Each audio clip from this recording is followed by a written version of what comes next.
Yo, we're back. Yo, what up, man? What's going on with y'all, bro? Hopefully I didn't make you wait too long. I'm a couple of minutes, a few minutes over the start time. I know, but I had to get everything well set up. You know, everybody's doing it, so why not me, right? Everybody's doing it, man. So you know what I mean? Why not me? Now I don't think he even went live today, Sir Tice. I don't know. I don't even know if he did. I didn't see it. I don't know if he went live. I hadn't even really been on.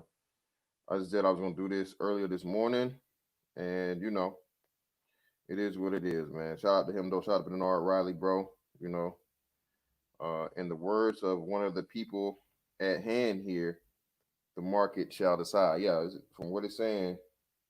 Oh shit. Well, damn. I didn't know we started too. Okay.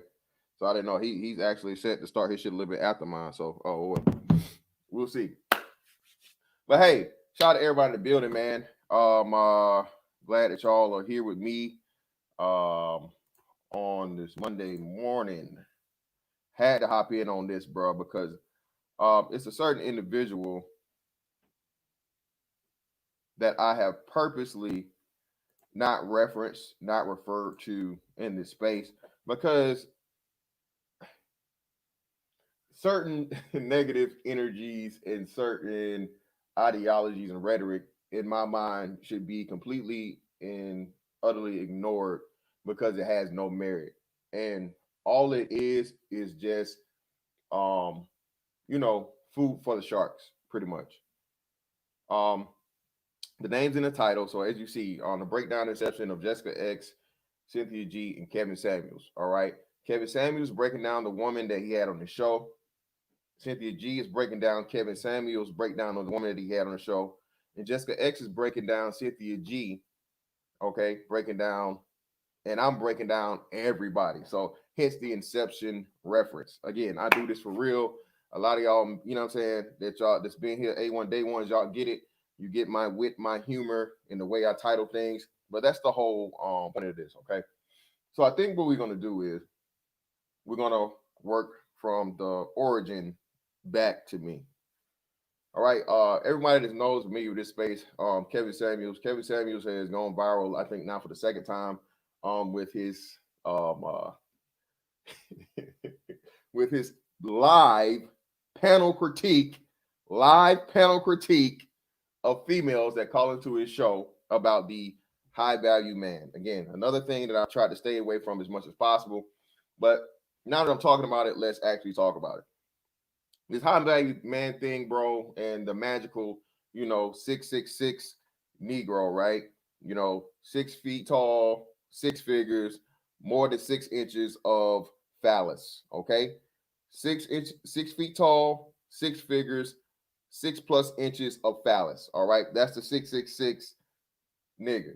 All right, so he came out with this whole thing, and I think he said his rendition was just another take on a person that's done it way time before him, but he put his spin on it and it caught fire. Hey, he found the magic number, delivery, whatnot, what have you. And shout out to everybody in the building, man. Appreciate y'all for coming through. Please make sure you like the stream as you come into the building. And it caught on. The latest rendition is his breakdown of a female that says she's a six-figure female. She has a kid with a poor baby father, and she's an entrepreneur herself, and she's highly successful. Everybody keeps saying that he lowballed her or he insulted her. Oddly enough, this woman is one of the first women I've ever heard be brutally honest with her attractiveness scale ranking, face wise. Okay, face wise. Face wise, she was brutally honest with herself. She's a five and a possible six. I for all my spade players, for all my spade players, that's a weak possible. All right, that's it. They ain't no strong possible on that six, but six is possible. Like I said, when she does all her makeup and the hair, the weave, all this stuff, and all these things, whatnot, what have you, the lashes. lipstick and stuff, hey, she may be able to hash out that 6. But again, higher than that 6, not happening. Bro, can you go 7? Can you go 7, bro? Nah, nigga, can't go 7. we ain't going 7, bro. We cannot go 7. This is a definite 5 and a weak P, bro. 5 and a weak P. So I'm not gonna really, stress out on no leg because again, she's not hideous. She's not hideous by any means. I'm not saying she is. And for the record, this is a dark-skinned black woman, okay? Coming from King Colorist himself. King Colorist himself, the guy that, according to women, you don't want nothing to do with no dark-skinned woman. Again, she was actually accurate. Oh, man, come on, man. Come on. Shout out to dude, man. Nah, bro. 3 in a box, we going board. Hey, man. Hey, bro. Again, I can see it, man. Hey, listen. That's what I'm saying. Hey, I'm not with it. I'm just going. Like, her highest rating could be a 6. And like I said, off of what I can see, I don't know what her body looks like and all these other things. She said she's a 3, which is way too small for me. Hey, I mean, that for me, that is a gonna be an issue and problem. I'm you say BABG, a 3 for me. Hey, she gonna have a tough time. Just say that. But either way, everybody like to hang up on that. And then of course Kevin goes through, gives his thing, does his Kevin thing to where he's accurate, but semi-condescending. Come on, man. Y'all let her live, man. Don't blind six. Come on, man. Come on, bro. Y'all, come on. Shout out to MOT in the building, man, for the 5. Shout out to man tomorrow, man. Oh, man, we're not going blind, nigga. We know we're not doing no blind 6. Not with that one. No. Like I said, bro, 5 and a weak P, bro. 5 and a weak P. That's not a strong P, bro. 5 and a weak P, nigga. Telling you. Hey, yeah. Hey, nigga. Hey, you gonna have to make that 6, bro. That 6 gonna be hard to make. We definitely ain't going 7, and I don't feel too good about this 6. But that 6 is a weak P, bro. Telling you. But yeah, man. So this was the thing, right? The woman went on to say and talk about how she was this and that and all the attributes and things she had. And again, Kevin goes on to explain to her, a man does not care about your money. Women, again, and women, please stop doing this. And let me back up. So what women immediately did was, how he tell her that she's not this and she's not attractive and she's beautiful. She's this. Stop. Women, stop. Okay. We're gonna get to another woman and this thing that women always, she's so beautiful. No, she's not. She's not attractive at all. The woman that did the assessment of Kevin Samuel's assessment of that woman is not attractive either. But women lie for the sake of the sisterhood or whatnot or what have you. Oh, well, she's beautiful. She's not. And again, beauty is in the eye of the beholder. But I'm telling you, some of y'all walk around here with 2 poked out eyes. All right, they hitting y'all with what Superman did. What Superman did the dark side when he thumbed his eyes out. That's how a lot of y'all women are with your assessment of the attractiveness of other women. Again, women, you can never look at a woman the way a man looks at a woman because, again, a man has a penis, okay? And what that penis does, that penis starts to have kind of a mind of its own when you see a woman of a certain level of attractiveness, okay? You know how they say, hey, man, you're thinking with the wrong head. See, you as a woman don't have another head to think with. So when you try to combat a man about what's attractive and non-attractive, again, man, stop. I don't even care if you're, alternative lifestyle woman. If you're a woman that likes women, you'll never, ever be able to properly assess a woman like a man will. Because, again, you don't have the equipment. You don't have the biological pre-wiring to do it, okay? So it's just silly to me when I see women trying to bump her up. Again, the lady was honest, man. At best, she's a 5. All right, and like I said, for her to make a 6, that's gonna be a lot of work there, bro, for her to get that 6. But 5, I'm no argument there. So then Kevin goes on to tell her about how, hey, men don't care about your money. Women, when are you going? The only thing that matters, a woman's value starts in her beauty. Okay, all right, a woman's value starts at her beauty. No man approaches a woman in hopes of platonic friendship. Hey there, how you doing? Nice to meet you. Let's be friends. No. But in your mind, and not even just in your mind, society has now feminized and just emasculated men to the point of, if a man wants a woman, right? All relationships between a man approaching a woman outside of business realm, okay, is in hopes of sex. 99.99999, keep running the nines. If a man is approaching you, he wants to penetrate you. I don't know how many times we can say this, okay? I don't know how many times we can reiterate this to you. No man approaches you in hopes of being a platonic thing. Even if he does, and he's an orbiter, that's a game. He's introducing himself in hopes of sticking around long enough for whoever the dude that you're with, you're going to fall out with him. You're going to be that motherfucking shoulder to cry on. And he's going to be able to say, well, hey, I got something a little better than this shoulder. I got something that'll definitely make you feel better than this shoulder, Will. How about, you want to meet him? You want to meet my friend that can make you feel a whole lot better than this shoulder? I mean, the shoulder's all right, but you can I? Shout out to Sir Tice. Now the court is so-called sapiosexual. Shout out to Sir Tice, man. Hey, I ain't saying it, bro. I ain't saying it. Shout out to Sir Tice with the two. Appreciate you. And that's the game that's played. Again, people, this is science. This is literally biology. I don't even see why we have so much of these things. But again, society comes and tells men, oh, you're a misogynist. You're just an uncontrollable sexual savage beast because you want to have sex with a woman. You should want a woman for her mind. Motherfucker, who am I? Professor X?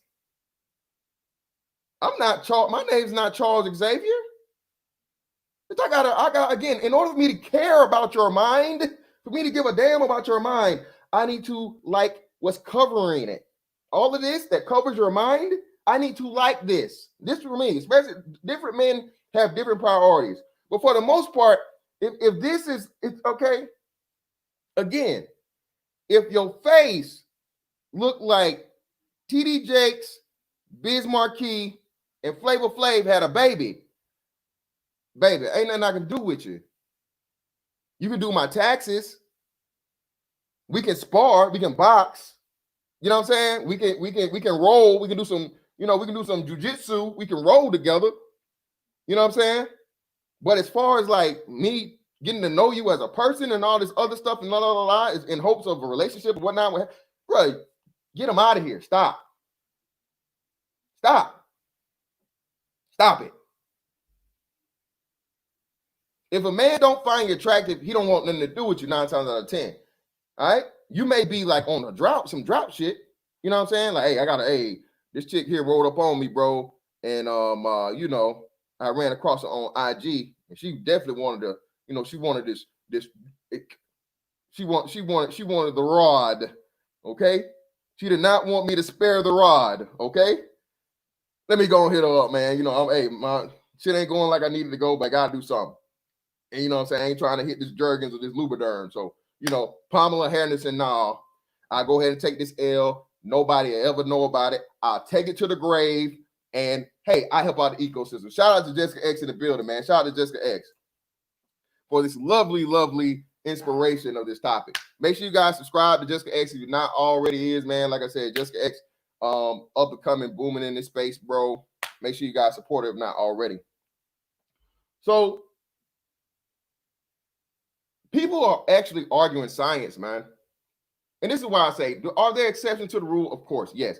Are there some dudes that like a woman for this or that, her personality, her intelligence, her kindness, her cleanliness, all of that shit is good. But listen, bro, 9 times out of 10, bro, again, just like they do the toothpaste when they say 9 out of 10 dentists recommend with a man, 9 out of 10 penises recommend if she's not attractive, get her the hell up out of here.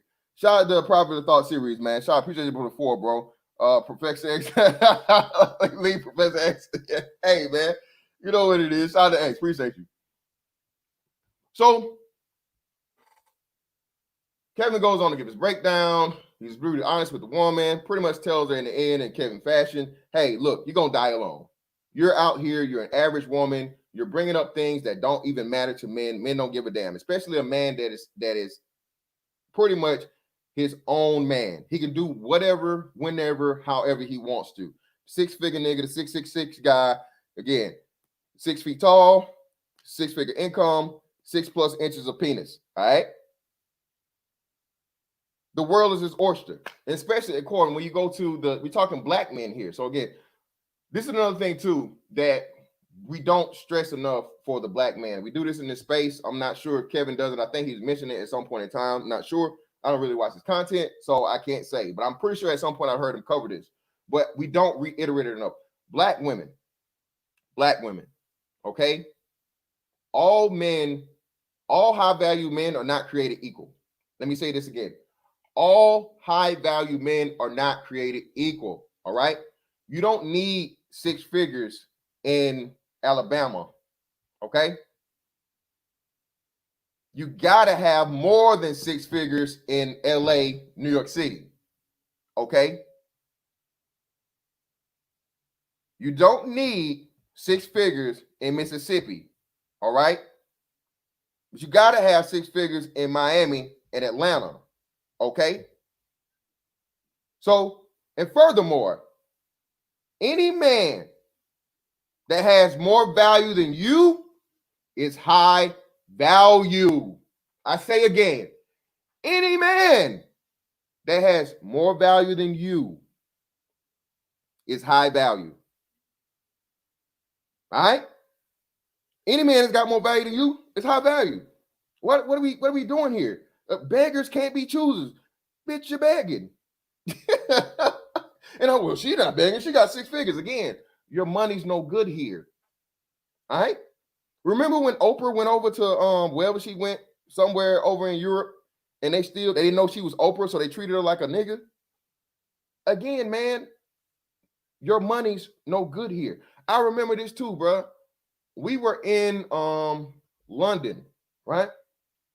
And in London, they got these strip clubs, right? American dudes, all of us was black.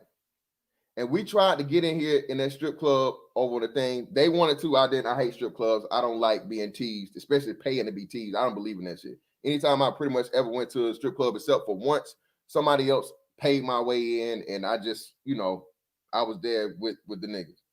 But them dudes pretty much said, man, and they had like, I think it was like either like Russian or some type of Slavic. No, you cannot get in here. No, my friend. No. Pretty much like no niggas. Hey, man, the dress code says this. I know what it says. You cannot enter. Please leave. All right. And again, nigga, I ain't finna. I immediately walked off. I already knew what it was. I'm not gonna have no back and forth. None of that. The dude was like, hey, no niggas, pretty much. Don't care how much money you got, bro. It's no good here. That's the attitude that, especially, we're not talking about the regular average guy. We're talking about dudes that can do whatever they want. If they want to take a flight, hop and go across the world, they can go across the world. They want to, take some time off of work, you know what I mean, and not work for a couple of weeks and still got residual income coming in, making money. They can do that. Your money is just a plus and a bonus. They don't need your money. But again, that's the way the black woman wants it. Nobody covers that either. The reason why the black women use, and again, this is just another straw man argument as to how and why a black woman shouldn't, or one of the stipulations that a man has to have in order for a woman to submit to a black man, okay?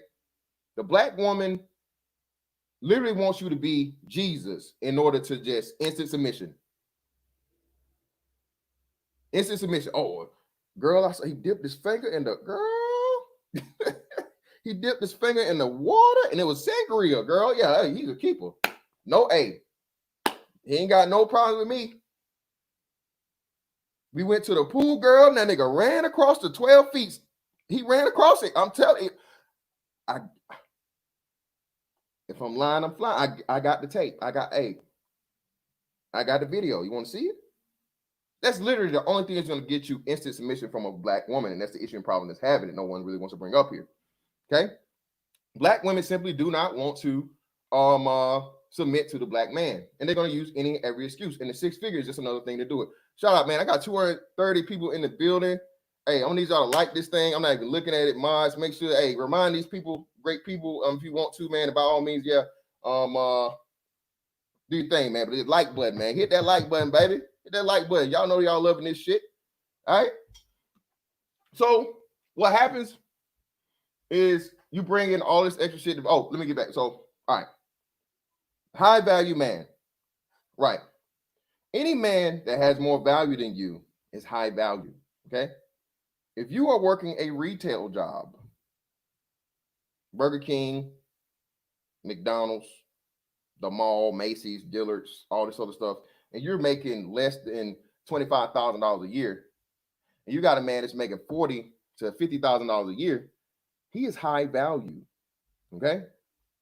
To you, he is high value, especially in the black man, because again, the black man is on a different scale because the black man doesn't make on average as much as Asian men do. Okay. Let me say this again. I said Asian men. Why did I say Asian men? Whoa. Why do black women never mention Asian men as the standard of earning? Why?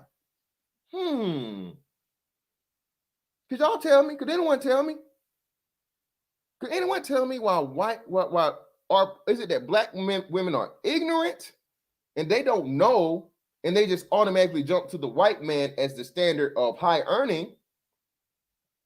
Or is it that they have this secret infatuation with said white man?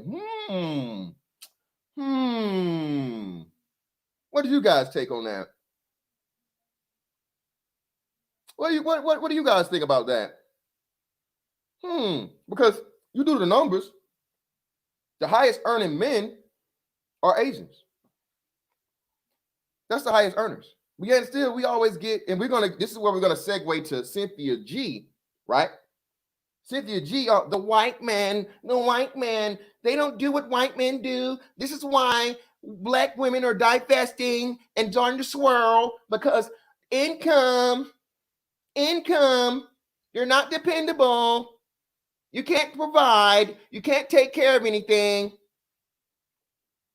But let's go to Jessica X's take on this. All right. Let's go to Jessica X's take on this. And again, if you guys are not already subscribed to Jessica X, please make sure you do so. Shout out to New for the ignorant and infatuated. Did I miss? I hope I didn't miss one. Oh, yeah. Shout out to no, I didn't miss it. Okay, we good. Yeah, man. That you don't like my voice?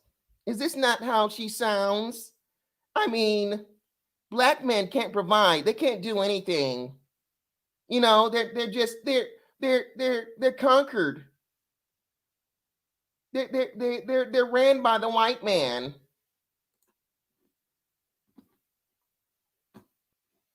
So we're gonna let you hear this.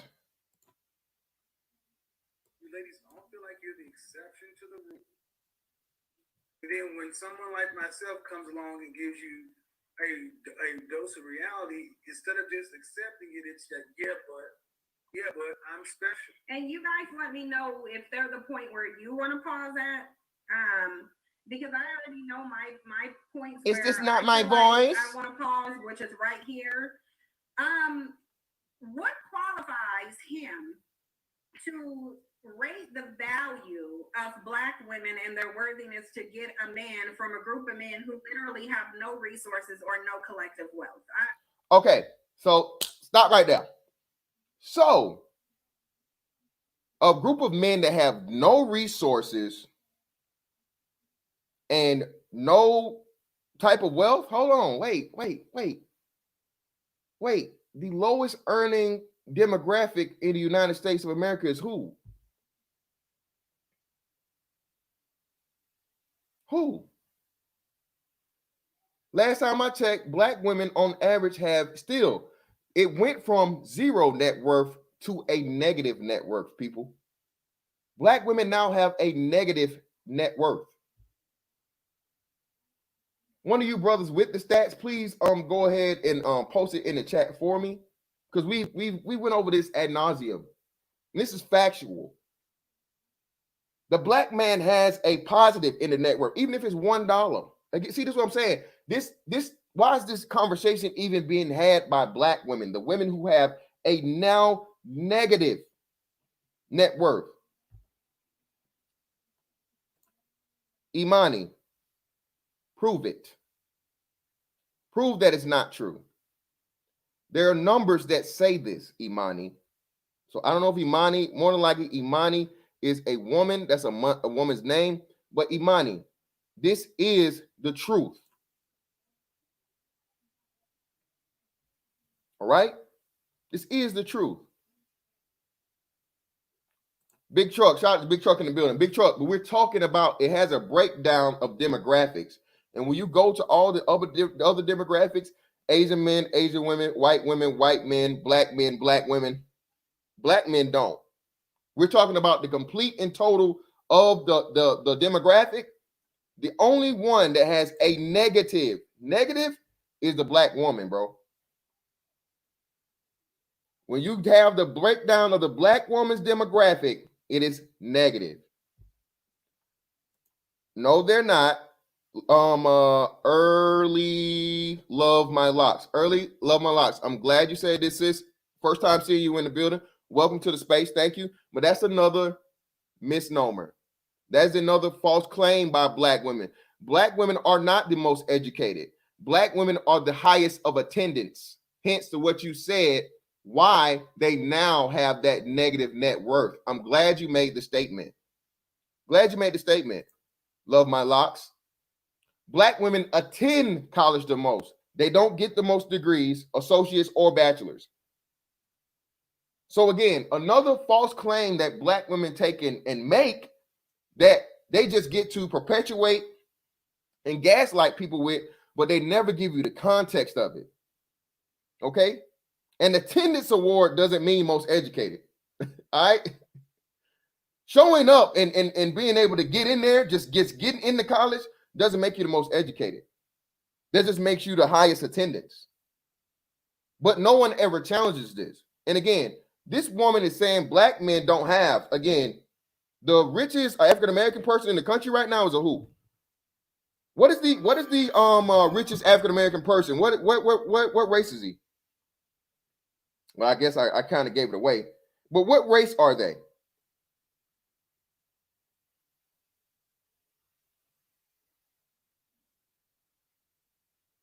What race is the richest African-American person in the U.S.? No. African-American. I know Nigerians and African. I'm talking about, but the richest African-American person is a what? It's a man.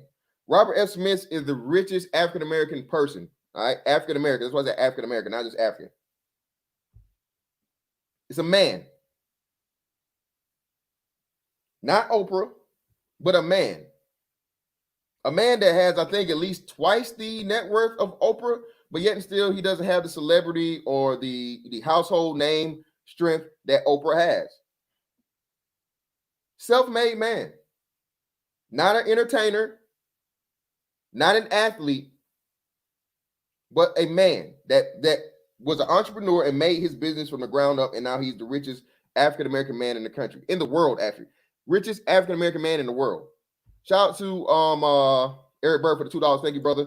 And the richest African-American person overall. Shout out to Blex at the community side of 15. There were $5 at best, but as low as negative $11,000. Thank you, Blexit. But again, it's negative. Overall, negative.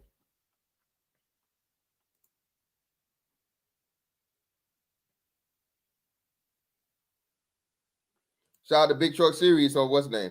My black 40-year-old ex is single, childless, never married, and still living at home with mom and dad. Bad credit, student loans, and barely working, but 2 master's degrees. Shout out to Big Truck Series. This is the story of a lot of black women, man. And I think it was Time that recently did the magazine cover. Was that Time, y'all, with the magazine cover that was pretty much revealing what feminism has done to women, but especially black women? See, black women, your problem is you guys bought into feminism. Yeah, thank you. That will be highly more accurate. Early love my locks. that will be highly more accurate when you say most enrolled. Black women are the most enrolled into higher education facilities. They're not the most educated. Rolling Stone, shout out to G Dizzle. Shout out to G Dizzle. Thank you, brother. Make sure you guys sub to G Dizzle too, man. If you don't, man, dude give you a whole lot of great commentary. He also got you on the IT training and all that other stuff, man. Get into his G Dizzle channel and then listen to him for the rest of the stuff, man. We got a lot of great brothers in this space. To people that may be new, again, make sure you guys like the video, man. Subscribe to me if you're not already. Anybody that I mentioned, a name I mentioned, bro. Hey, they official. All right. No ifs, ands, no doubt about it. It's a bam, no doubt about it. Shout out to Wayman Brown for the $2. She takes 9 years for an associate's in psych, and it's still crazy. Wow, shout out to Wayman Brown, appreciate you. Well, we got a it was a New Yorker. Hey, shout out, it was the New Yorker. Shout out to Unspecial, appreciate you, brother. But let me do this. Let me find it so we can just do a quick aside. So I can kill 97 birds with one stone, baby. That's how good I am. That's what Mr. Fantastic can do. You know what I'm saying? Stretch all the way around. Let's see. What'd you say? New Yorker cover.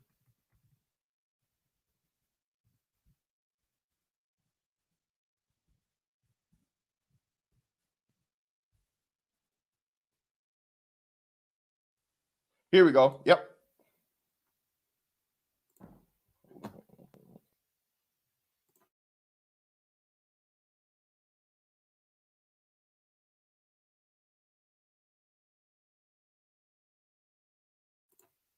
Here we go. So let me share my screen.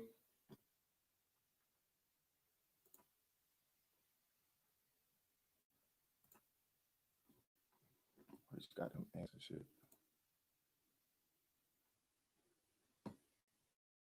Damn, get this shit out of these motherfucking ads, bro. Get this shit out of my way. Hold on.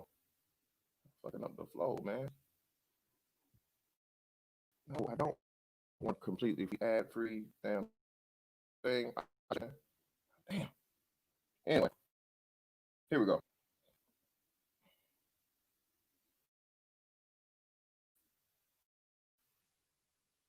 Don't take it so long. Come on, man. All right. And if I could get this goddamn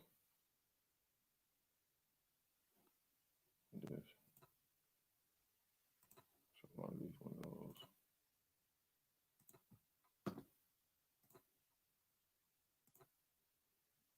A lot of them out the way to make it a whole lot better. There we go. All right. So as you see here in the New Yorker cover, it is melanated. This isn't a white woman. All right. This is a melanated woman. All right. And what are they telling you? Her life is full of lies. This is her giving the persona that she's happy, that she's high class. Look at the drink in her hand with the martini glass, the nice top with the frill neck, the frilled collar, like she's in some high class restaurant. The background, I don't know if people actually broke this down to make you she's living it up. She's happy, she's successful, all these other things. But when you look around the house, look, total disarray. She worse than niggas. Claim men are, right? Look at this, y'all. What they claim men are. All right? Sloppy, don't clean nothing up, unorganized, messy, all of these things, right?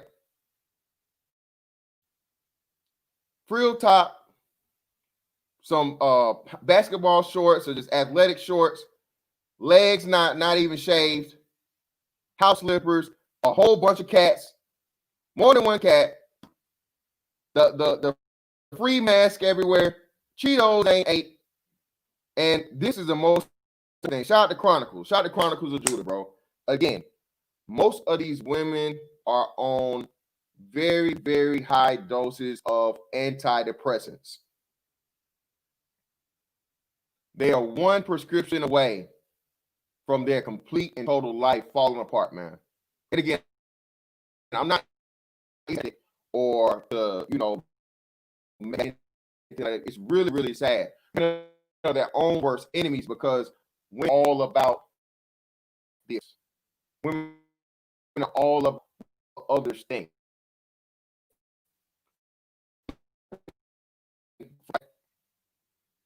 But this is the put on for the women. Okay, let's just say she likes it. All right, y'all. Because we all love to hate anyway. In her life, in front of the right, it's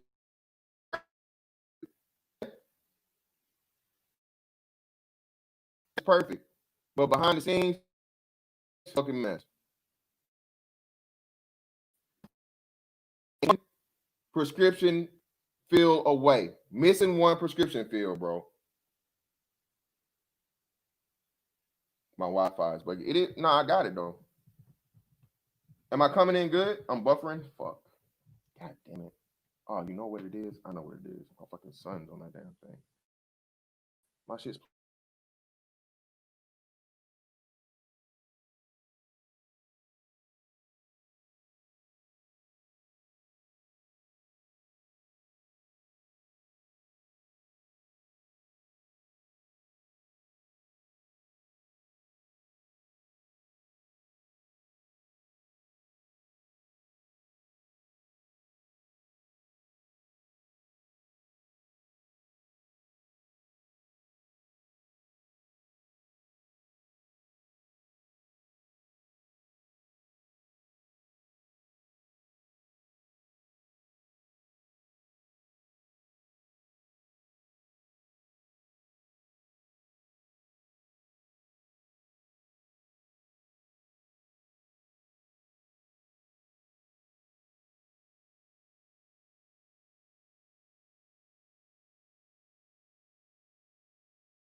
Yo, am I good?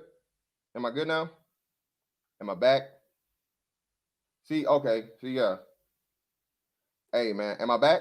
Am I back? Am I back? Am I back? Let me know if I'm back.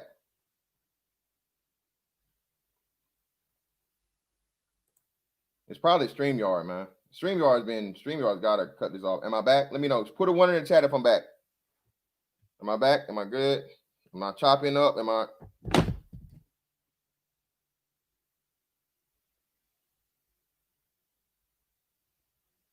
We good? All right, we good. Shout out to Archie Legger for the $9.99. If they were most educated, they would find a way to pay off their debt without a man. That's a good point. They after us, man. You know, we putting this real straight drop down here today, baby. So you know how it's gonna go. But as you guys can see, and hopefully, were you able to see any of the assessments of the New Yorker time thing? Were you guys able to see that?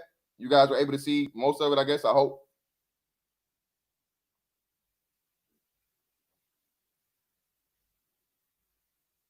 Yeah, I had to clean it up for y'all, man. I had to clean it up just a little bit. You know what I mean? People pay too much money for you know what I'm saying? A little bit of it. God damn. Oh, well, it is what it is. We come back to it. That was something. What's the name? But so now we're going to get back. I gotta open everything back up because I was shut everything down because I thought it was some fucking bullshit. So let me see.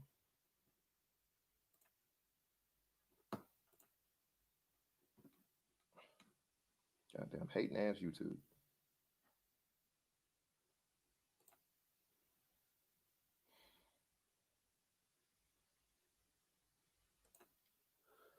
Of wealth. Oh, excuse me.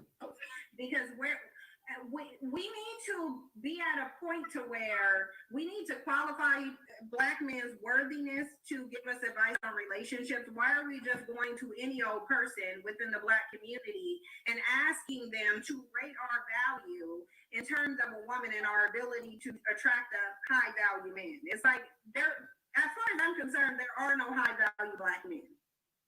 As far as I'm listening to that, I find it interesting because she's talking about what qualifies him to be able to tell you what's going to work for you in a relationship. My question is what qualifies her to be able to give advice on what's going to work in a relationship.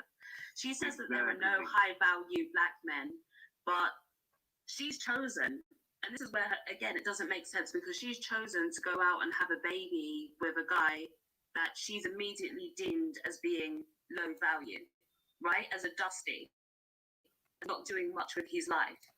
All right, shout out to Jessica X in the building for her very, very great and honest assessment of the situation.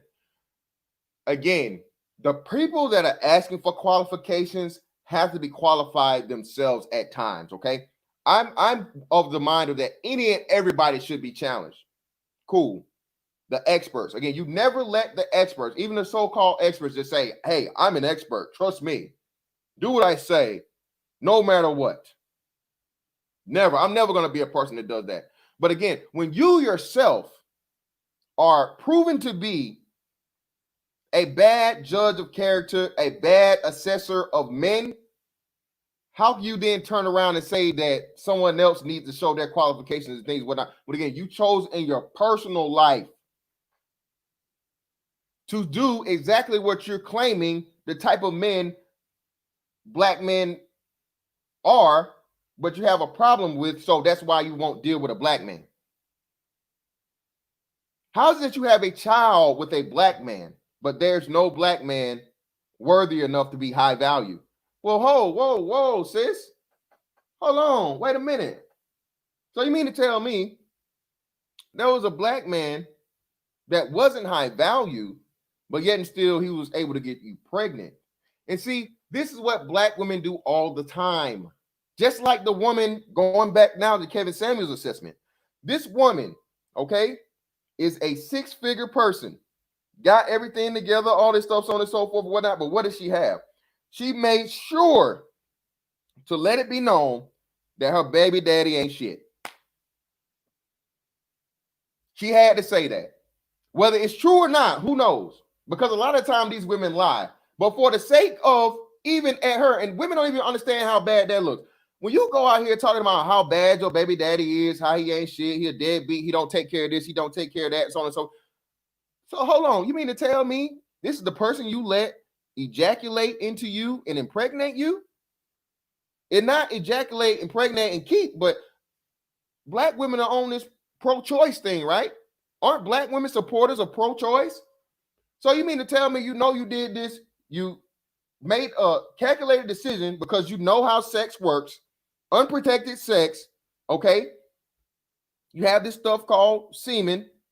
You have these things called eggs. They meet.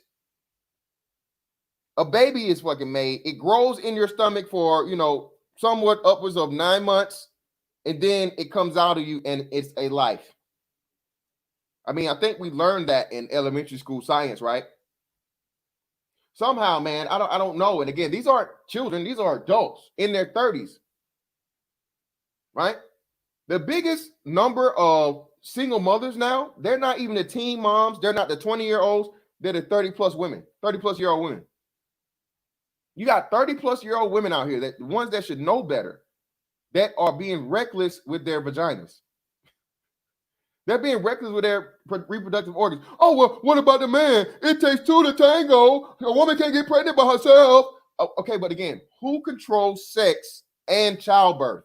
I ask again, who controls both sex and childbirth in the United States of America? Women do. Women do. If you tell a man, hey, I'm going to need you to put this condom on before we do anything, and he says no, and he goes on to still have sex with you, there is a 4-letter word that is a violent criminal charge, and he's going to do a lot of time in prison for it. A lot of time in prison for it. Even if you consented to this man having unprotected sex with you without a condom, and you're not on, I think it's 20 some odd versions of birth control, 20 some odd versions of women's birth control, you still have the option to have an abortion. Do I support abortion? No. Not a supporter of it. Don't really believe in it. But rather than to, again, make yourself look foolish when you come here later on and talk about high value men and a man's assessment of what a woman, why and what a woman should be looking for in a high value man or her deserving of him, makes you highly, highly hypocritical. You, ma'am, are not fit to ask for any credentials because you already have disqualified yourself by allowing yourself to be impregnated by one of the same type black men that you claim are the problem with the black community as to where income, irresponsibility, dominated by the white man. You don't take care of your children, irresponsible. But you decided to go out and get pregnant by a man that already had several children by several different women. Ma'am, you disqualified. Shawty, you disqualified. Shawty, Yo Gotti, you disqualified. Shut up. Don't nobody owe you no explanation. Where's your man?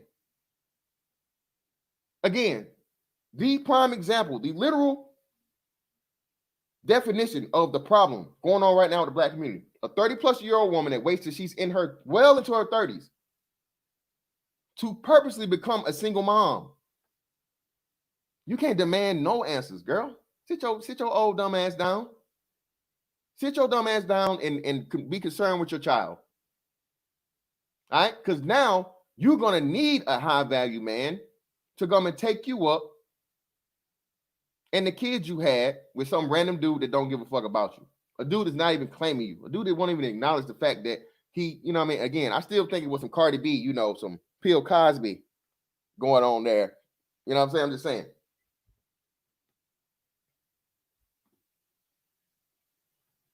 I completely and totally agree with you. You definitely should. Men should definitely have a say in it.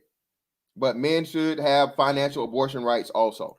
I don't believe in abortion, but I do believe in the fact that a man should be able to say, if a woman is able to kill a baby, if a woman is able to end a life, okay? Because a fetus is a life, all right? If a woman is able to literally kill a person, a man should be able to say, hey, well, hey, man, I don't feel like being a father right now. I don't feel like being a parent. I'm not ready for this. I'm not saying she should kill the baby, but I don't want anything to do with it. So I should have no financial responsibility or anything connections to this child whatsoever. Man should be able to do that. But of course we won't, because then you get into 4D, you know, and family law and the whole secret slush fund that child support is, and man, that's a whole nother thing for another day I'm not gonna get into. But let's get back into Jessica X's assessment. It doesn't make sense. Hell yeah. Right there, what she's trying to do is she's trying to demonize black men as a collective. She's obviously bitter. Okay, we've got that one right off the bat. The amount of hate that's coming from these women, they're obviously bitter. But what she's doing, and this is to the women who listen to her, if you follow her advice, you will be where she is. That will be your position. And so if you want to end up being a bitter woman, if you want to end up being bitter, alone with your child, then follow her advice. Damn. If you actually want to find out what a man wants, what a man needs, and what he's looking for, then listen to the men. Listen to the people that you're actually pursuing. Because she's saying what qualifies a man to be able to talk on this. Well, these women want men. Damn. If you want a man, you have to understand what he wants. Damn. It works two ways. So I want to... Damn. Shout out to Jessica X, man. Listen. Shout out to Jessica X for understanding a very, very simple concept. It's not hard. It's not complicated. Not at all, people. Listen, again, if you are a woman in pursuit of a man, where would you go to? That's like going to McDonald's. That's like going to, and that's not the first time. Again, Jessica X again, bro. What again? Hey, y'all know what it is. That's like going to McDonald's and asking for a porterhouse steak. Okay? That's like going to Home Depot trying to get a motherfucking video card for your computer. You go to where you know you're going to get what you need. And again, in the black community, because black women think they're on par with men, black women have literally put themselves in the shoes of, in the place of men. I'm the mother and the father. I'm the dad and the mom. You should celebrate me on Father's Day. Send me a Father's Day card because the father is dusty and he's not participated in the child's life. And, you know, he's irresponsible. Income. Well, hold on. Sorry. Wait. Back up. So you mean to tell me you get to claim and play both parts after a major fail and fuck up, and then turn around and blame the man at the same time? No, Again, a lot of black women, I'm not saying all, but a lot of black women are poor managers of their vagina. Okay? A lot of black women are poor managers of their vagina. And mind you, I'm saying women. I'm not saying young girls. I'm not saying ladies. I'm saying women. Again, look it up for yourself, man. I'm not going to do this. Well, you're not providing no stats. You look it up, bro. Again, because at the end of the day, the people that listen to Cynthia G are never, ever going to change. The reason why Cynthia G exists is because, and Cynthia G and Kevin Samuels are two far opposites of the same spectrum. The reason why Kevin Samuels keeps having these black women call into his show to be embarrassed, for one, they want attention. Shout out to Tommy Sotomayor. DNA.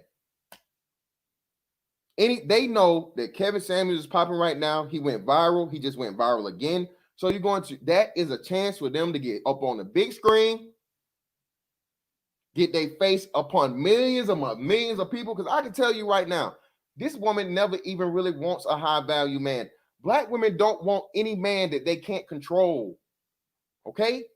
The majority of black women, 51%, I put my life on this, don't even want a high value man because that's a man they can't control. That's a man that they will have the actual reason to have to submit to and do what the hell he say because he's not dependent upon her. This is how and why. Again, just now recently, some doctor, PhD or something, killed some dude over trying to leave. How many times have you guys heard about these women, bro? High earning women. What's the lady's name? I did a video on her a while back. What was the lady that won the lottery? That won the Powerball?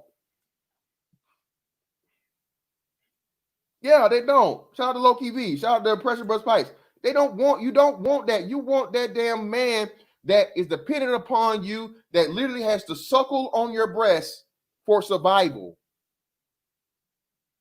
You're his source of vagina. You're his source of income. You're his source of shelter. You're his source of food. This is why you get so many homosexuals.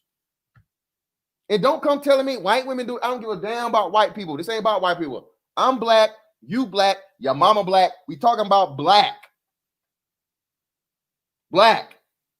If you're motherfucking Duval, black. God damn it. We talking about black. That's what we talking about. So don't bring this other bullshit to me. This is what we talking about. This is why you will have that woman that has her whole life together. I know. Hey, gotta make sure you sub, man. Tell a friend about me. I do this shit for real. I'm pretty good at this. This is why we can go out and see the woman, bro, that got her whole life together, and she with an ain't shit nigga. He don't do nothing all day. Drive her car around. Drive all the gas out of her car with other hoes in it, or with the niggas, hot boxing and shit.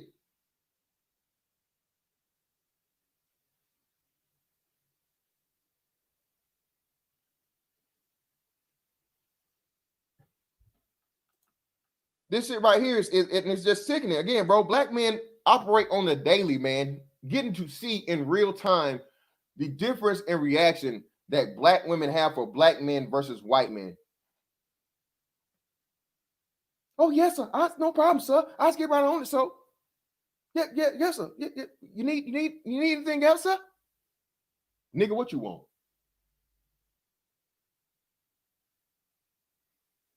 Nigga, who is you?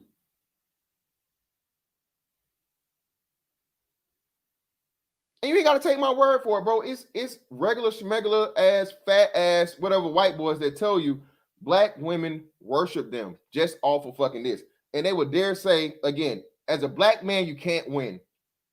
All right? And I'm gonna go ahead and get it in there. You know, I'm gonna go ahead and get it in there. I gotta get my shit off. Let me get my shit off. Y'all know how we do. We about to open this thing up. Greatly appreciate everybody that's new, man. Again, I got 300 motherfuckers in the building, baby. 300. I greatly appreciate everybody that's in here, man. Make sure you like the video, man. Hit the like on this shit, bro.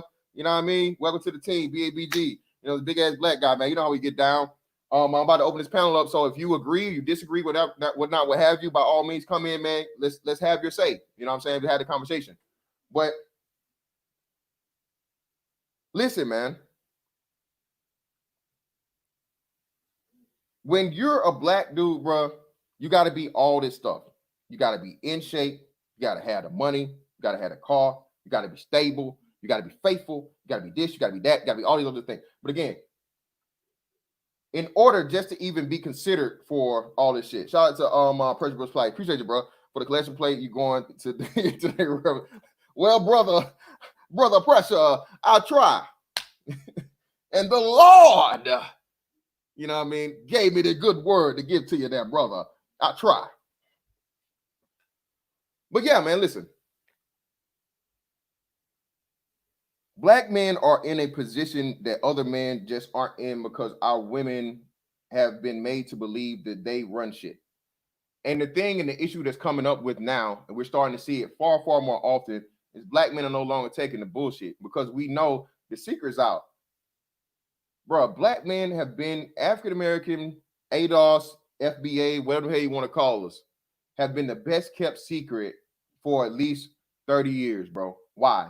Because black women for the entire 80s and most of the fucking 90s up in the 2000s have told you that black men are down low, black men don't take care of their kids, black men are broke, black men are prisoners, black men are abusers, black men are all these things. But with the blessing of the internet, the wonderful thing known as the interwebs, okay, these other women are able to see the actual real life and in real time of real black men versus the narrative that black women joined in with the media to motherfucking do this smear campaign of the image of the black man to make him this fucking just evil, horrible, irresponsible person. And every other fucking woman on the planet knows the motherfucking shit is a lie. Why you think all these white girls getting ass all of a sudden? White boys don't like no ass. White boys see ass is you're fat. Oh, you're gonna have to lose some weight. You're gonna have to lose some pounds, Susan. What am I supposed to do with all that? I don't want all that ass. Who wants ass like that? I see how you look at Tyrone now. Oh my God, get out of here! And you have that asymmetrical haircut. Get out of here! You're not one of us. Once you go black, you can't come back. Get out of here, Susan. Go find Daquan. Big dick and all that shit. Get out of here. Wait for me. My God, that's why you have that ass. Jesus Christ. Who knows what you've been? Oh, I'm seeing it in my mind. Jesus. Oh. Is it really bigger? Is that big? No, don't worry about it. Let's go, get out of here. But listen, man. Listen. Black women have never, ever had to compete. Never. Because the black man has always been the forbidden fruit.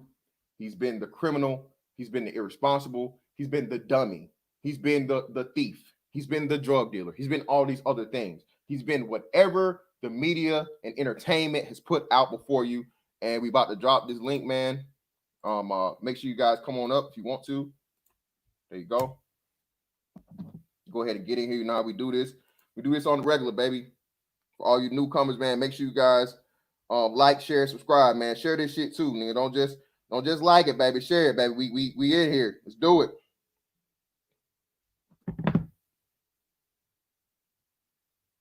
But all of these things that the black women joined in with the media, man, to destroy the image and tell these lies to keep people, to pretty much keep us fucking, oh shit. Shout out to Corey Brooks for the 50. Appreciate you, brother. Keep up the good work, bro. Thank you, brother. I greatly appreciate it.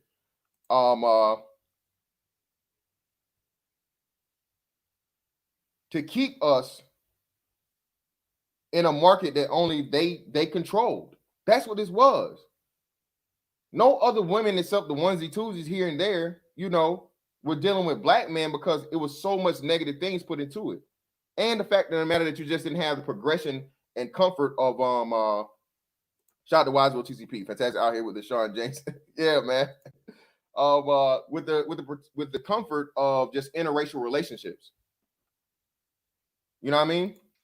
So now, once you get what we have of the actual real time and dealings of black men, bro, without the fucking the doping of the fucking system, bro.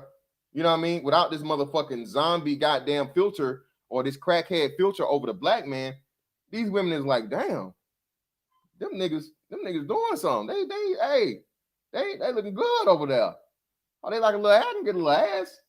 And again, too, like shout out to y'all niggas don't say y'all don't like them thick, y'all don't this, y'all don't that. Again, it gives these women an out they don't have in their other cultures.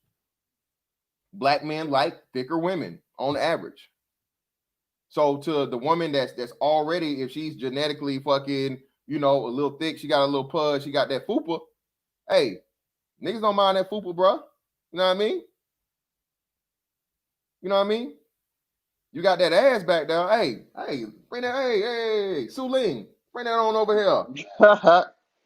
Karen, hey, with that ass. Hey, come on over here.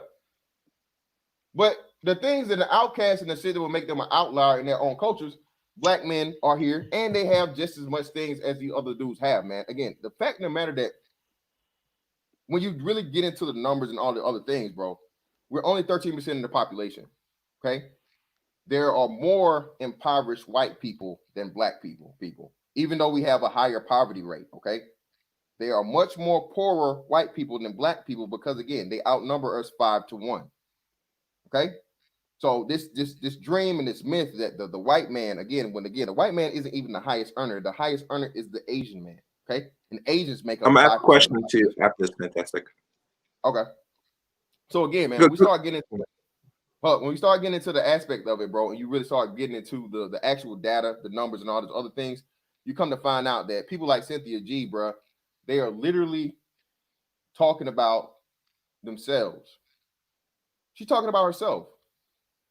She is the problem here. She is the person that will be calling into Kevin Samuel's show, needing advice, simply because you've already chose wrong.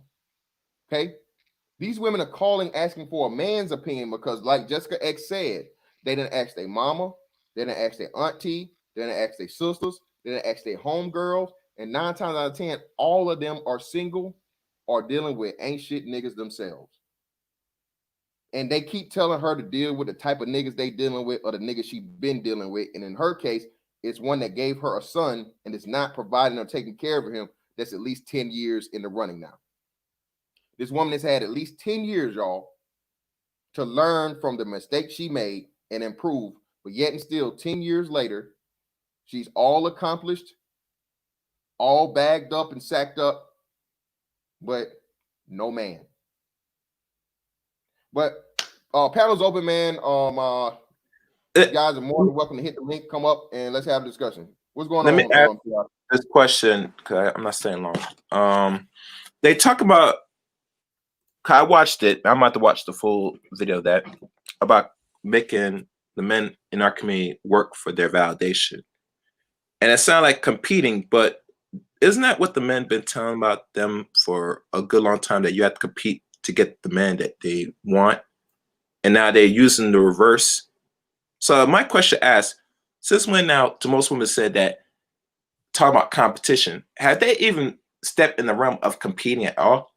Because if you've not been doing it now, you now talk about it now. This is confusing. Do you get the question? Well, yeah. Look, listen, bro. The competition thing, they've never had to compete again because, like I said, we were typecast and we were limited to them only, or 90% of the time. Again, this is a reason why you see black men being able to. And we were limited. Hold up, somebody got to mute up. I'm getting feedback. Somebody. Hold on, let me mute everybody. I think it's you, bro. Yeah, that's you. I got you. So again, for all these years, black men were painted as just these horrible people. All right.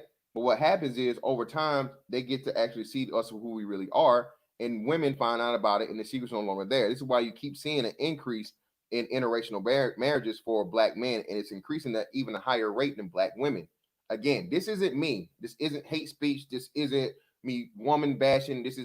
These are all studies that have been done. Go argue with them. Yeah, it's right now in the 30% range. And after the census come out in 2021, it might increase a little bit because they update after 10 years now. Yeah, and this is what I'm saying. It's been studies to say this. When they did these studies about dating apps and things like that and whatnot, what have you, black women were the least wanted of any demographic, even in comparison to black men. This is what I'm trying to tell you.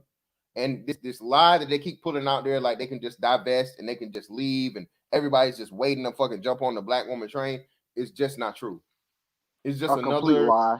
A complete lie. It's another ego trip, just like the most educated that black women use and tell themselves to keep their motherfucking egos lifted and to keep them with this facade of just like everybody want them. Again, everybody got ass now, bro. Everybody. And I'm in real ass, not bought ass. These white girls ain't going to buy no ass. They ain't going to buy no ass. These Asian girls, same thing. Or these Blasians and all these other people, man. This shit, I'm telling you, black women are for the first time having to compete. And again, women by nature aren't competitors. And when you've had a 30+ year run, okay, of having your men only wanting you and only seeing you, or only having a chance with you, because again of a evil fucking contract that you made with fucking, media, national fucking media, to paint your man, and the entertainment industry to paint your man as just this horrible, just atrocious motherfucking man that if you with him, he gonna fuck you, he gonna give you a baby, he gonna leave. You know what I'm saying? That shit's over with. So yeah, for the first time, black women have to fucking compete and they don't like it. Shout out to, let me see, my man, Indigenous TV. Thank you, brother, for live. Cindy G needs to be careful throwing that G word around about Mr. Samuels. If that starts to affect to her for slander. Huh? Yeah, hold on, Ari. Ari 0212. Give 1 second. Ari, yeah, I wanted to hold on. Mr. Fantastic. One last thing. I'm gonna jump off. In regards to using the shaming language about the gayness, we already know that only women push homosexuality the most. Men that's on their purpose and straight don't really talk about or push homosexuality. So when they use it as a shame tactic, we all know it comes from women, that they want to use it in regards when it talking about them in an honest light or being straight up real. That's when you hear the terms gay slurs and all this come around. And that's not going to work no more. All right, real quick, and let me address this what you said. Ari 0212, that's not accurate. Is Usher poor? That is actually accurate. There's studies done on this, showing that in countries that are impoverished, the men tend to prefer women who are on the thicker side. Okay, so again, are we talking about impoverished countries or are we talking about America? We can apply it here too. But listen what I'm saying. Unlike impoverished countries, are you aware of the obesity and overweight stats of America? Very. What are the stats? I don't know a number for you, but I just know anecdotally what I see. Well, let me give you the numbers. Let me give you. It's like 60%. Well, let me give you the numbers.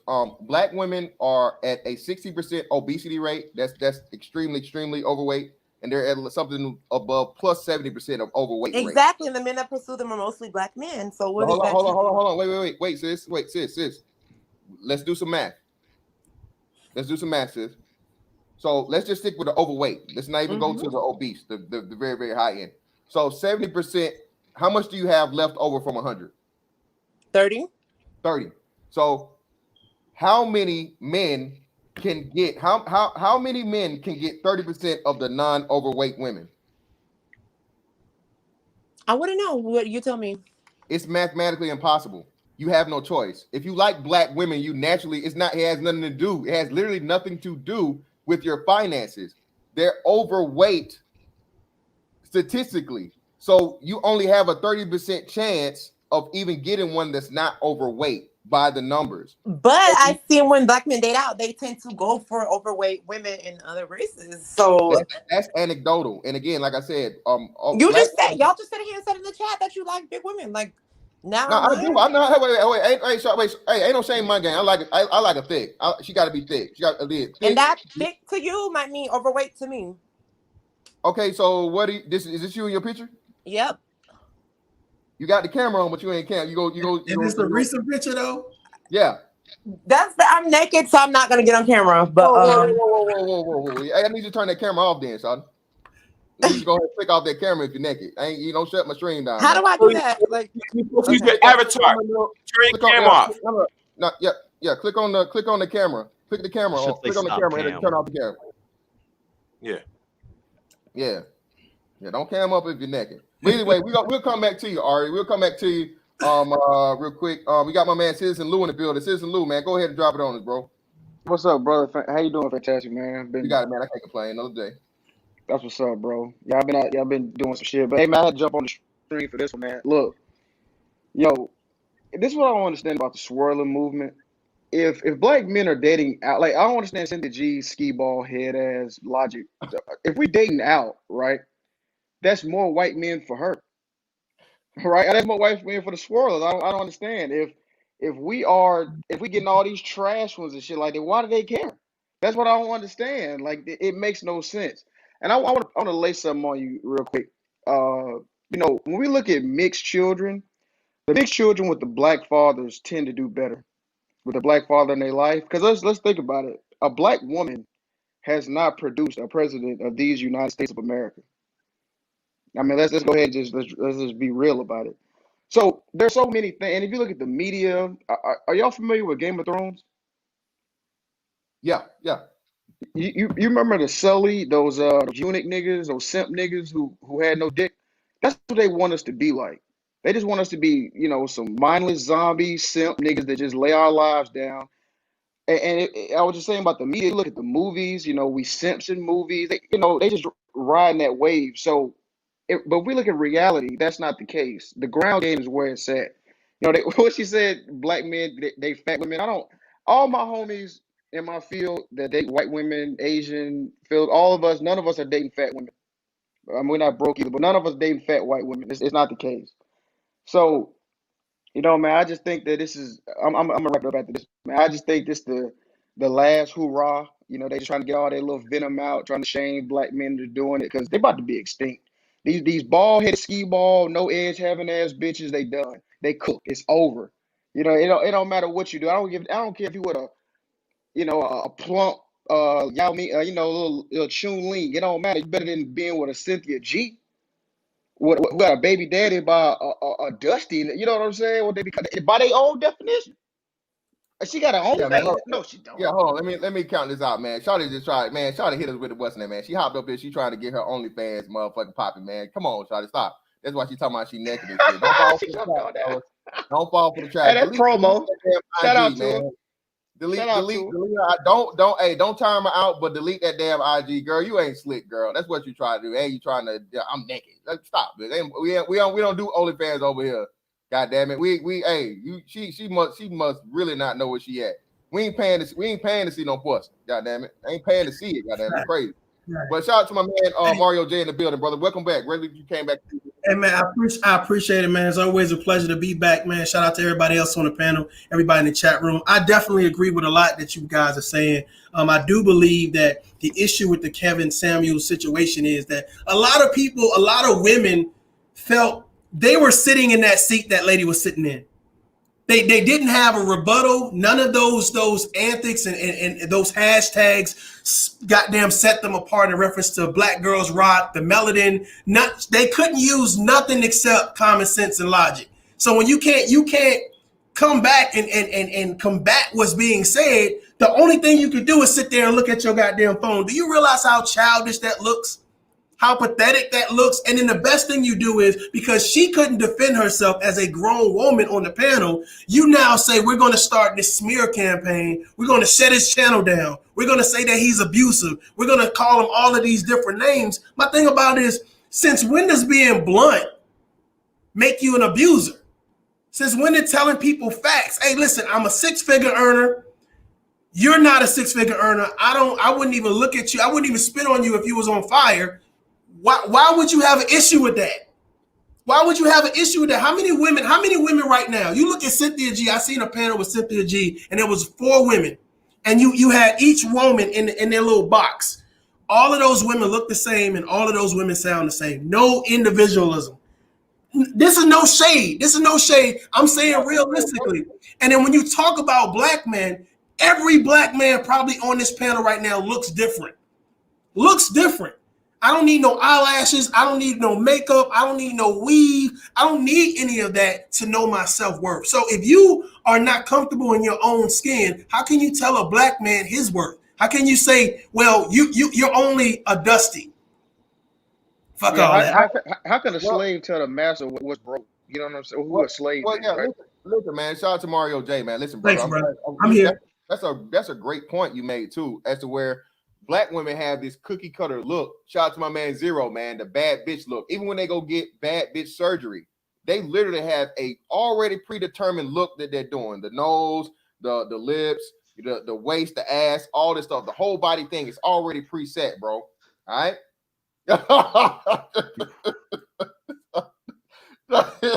She better not be no bam trying to get up in here, man. Get her out of here, man. Shout out. You better not be a damn man. But hey, yeah, man, listen. We still have Black women in 2020 talking about, you know what I'm saying, I want a real man, but you a whole fake bitch. You a whole builder bitch.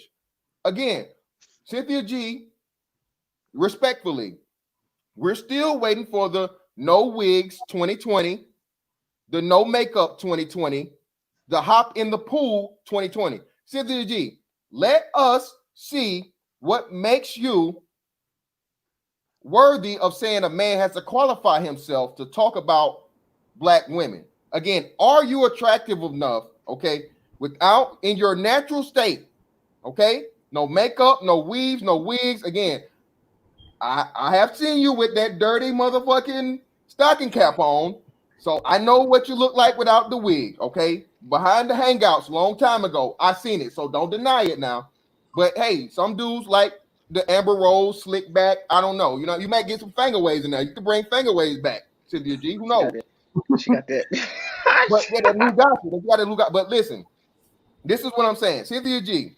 We need you to qualify yourself, sis, because right now, again, you're losing. Again, once you decided at 30 to become a baby mother, purposely, okay? This wasn't a mistake. It was a calculated decision because, again, you one of these educated women. You literally are educated. You have a degree. You graduated from college, all these things and whatnot. But somehow, and shout out to Citizen Lou, another Citizen G, well, Cynthia G, why don't you just get a white man or Asian man or Mexican man? Why are you even worried about us?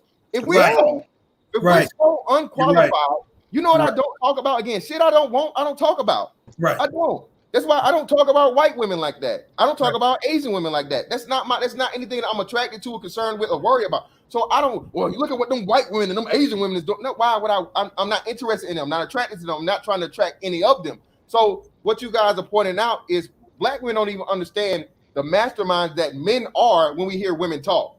Cynthia G, sis, you want a Black man to want you so bad, but you can't find one. That's why you had a child by one, all right, and you weren't able to keep him. But this is not really I'm not trying to turn this into a Mhm. drag Cynthia G thing. Right, right, Again, we're using literally her, just like Kevin Samuels used this young lady that called into his show as a study, just a real short study to show you what we pick out when we hear black women say certain things and make demands. But where are you in the hierarchy? you make some good points. I want to point out something very special that you said. This woman had an opportunity to tell Kevin Samuels, "This is what I'm about. This is what makes me a queen. This is what makes me strong. This is what makes me know my worth." And when you fail at that attempt, you can't get mad at the black man for saying that you failed. And I think that for some reason, instead of saying, let's reach out to this sister and tell her, this is how you empower yourself, sis, you called yourself a 5, sis. You right off the bat, you losing right there. So if you got weave in your hair, you got eyelashes, you got makeup on, and you still consider yourself to only be a 6, somebody needs to talk to her and say, hey, that's when them Cynthia G's and the Tanya TKOs and all of the rest of these people reach out to her and empower her. But don't say, I'm going to hate on the black man for knowing his worth. Then you say he's a 6-figure earner. Well, how are you throwing shade at that? If you're not a 6-figure female, how are you throwing shade at a 6-figure earner? Because most of the time when you talk about black men, you say, hey, they all baby daddies, they ain't got no job, they broke, et cetera, et cetera, et cetera. So when you get someone that knows their worth, that has developed a platform and that has been known for speaking the brutal truth, God damn it, you know what you signed up for. Don't sit down in the street if you ain't ready to get burnt. Hey, Yeah, man, man. I want to say something too, real quick. Yeah, go ahead. And then we go move it to the other brothers on the panel. Really appreciate you guys coming up to participate. Make sure, hey man, hold on. I gotta stop something real quick. I gotta act like the dude did them chicks that was twerking on the window. Hey, respect my goddamn business, nigga, and like this motherfucking stream. All right? The fuck wrong with y'all? I gotta cuss at you niggas. I got 359 motherfuckers in here, and I barely got motherfucking 200 likes. Y'all better like this shit. I need 300 likes. The likes is free, nigga. The likes is free. All right? I need to put some twerking music on for y'all motherfuckers or some shit. Hell going on here. Like this goddamn shit. We do this shit around this bitch. Go ahead, Citizen Lou.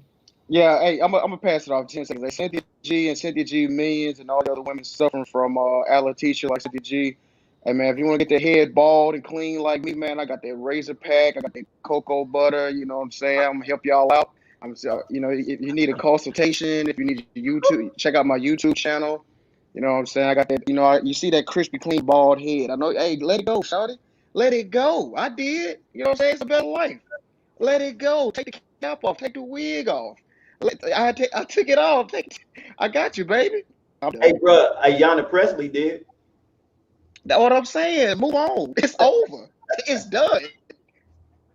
Hey, bro, I just want to say something, man. Hey, shout out to Fantastic. Shout out to the panel, man. Look, brother, it's over.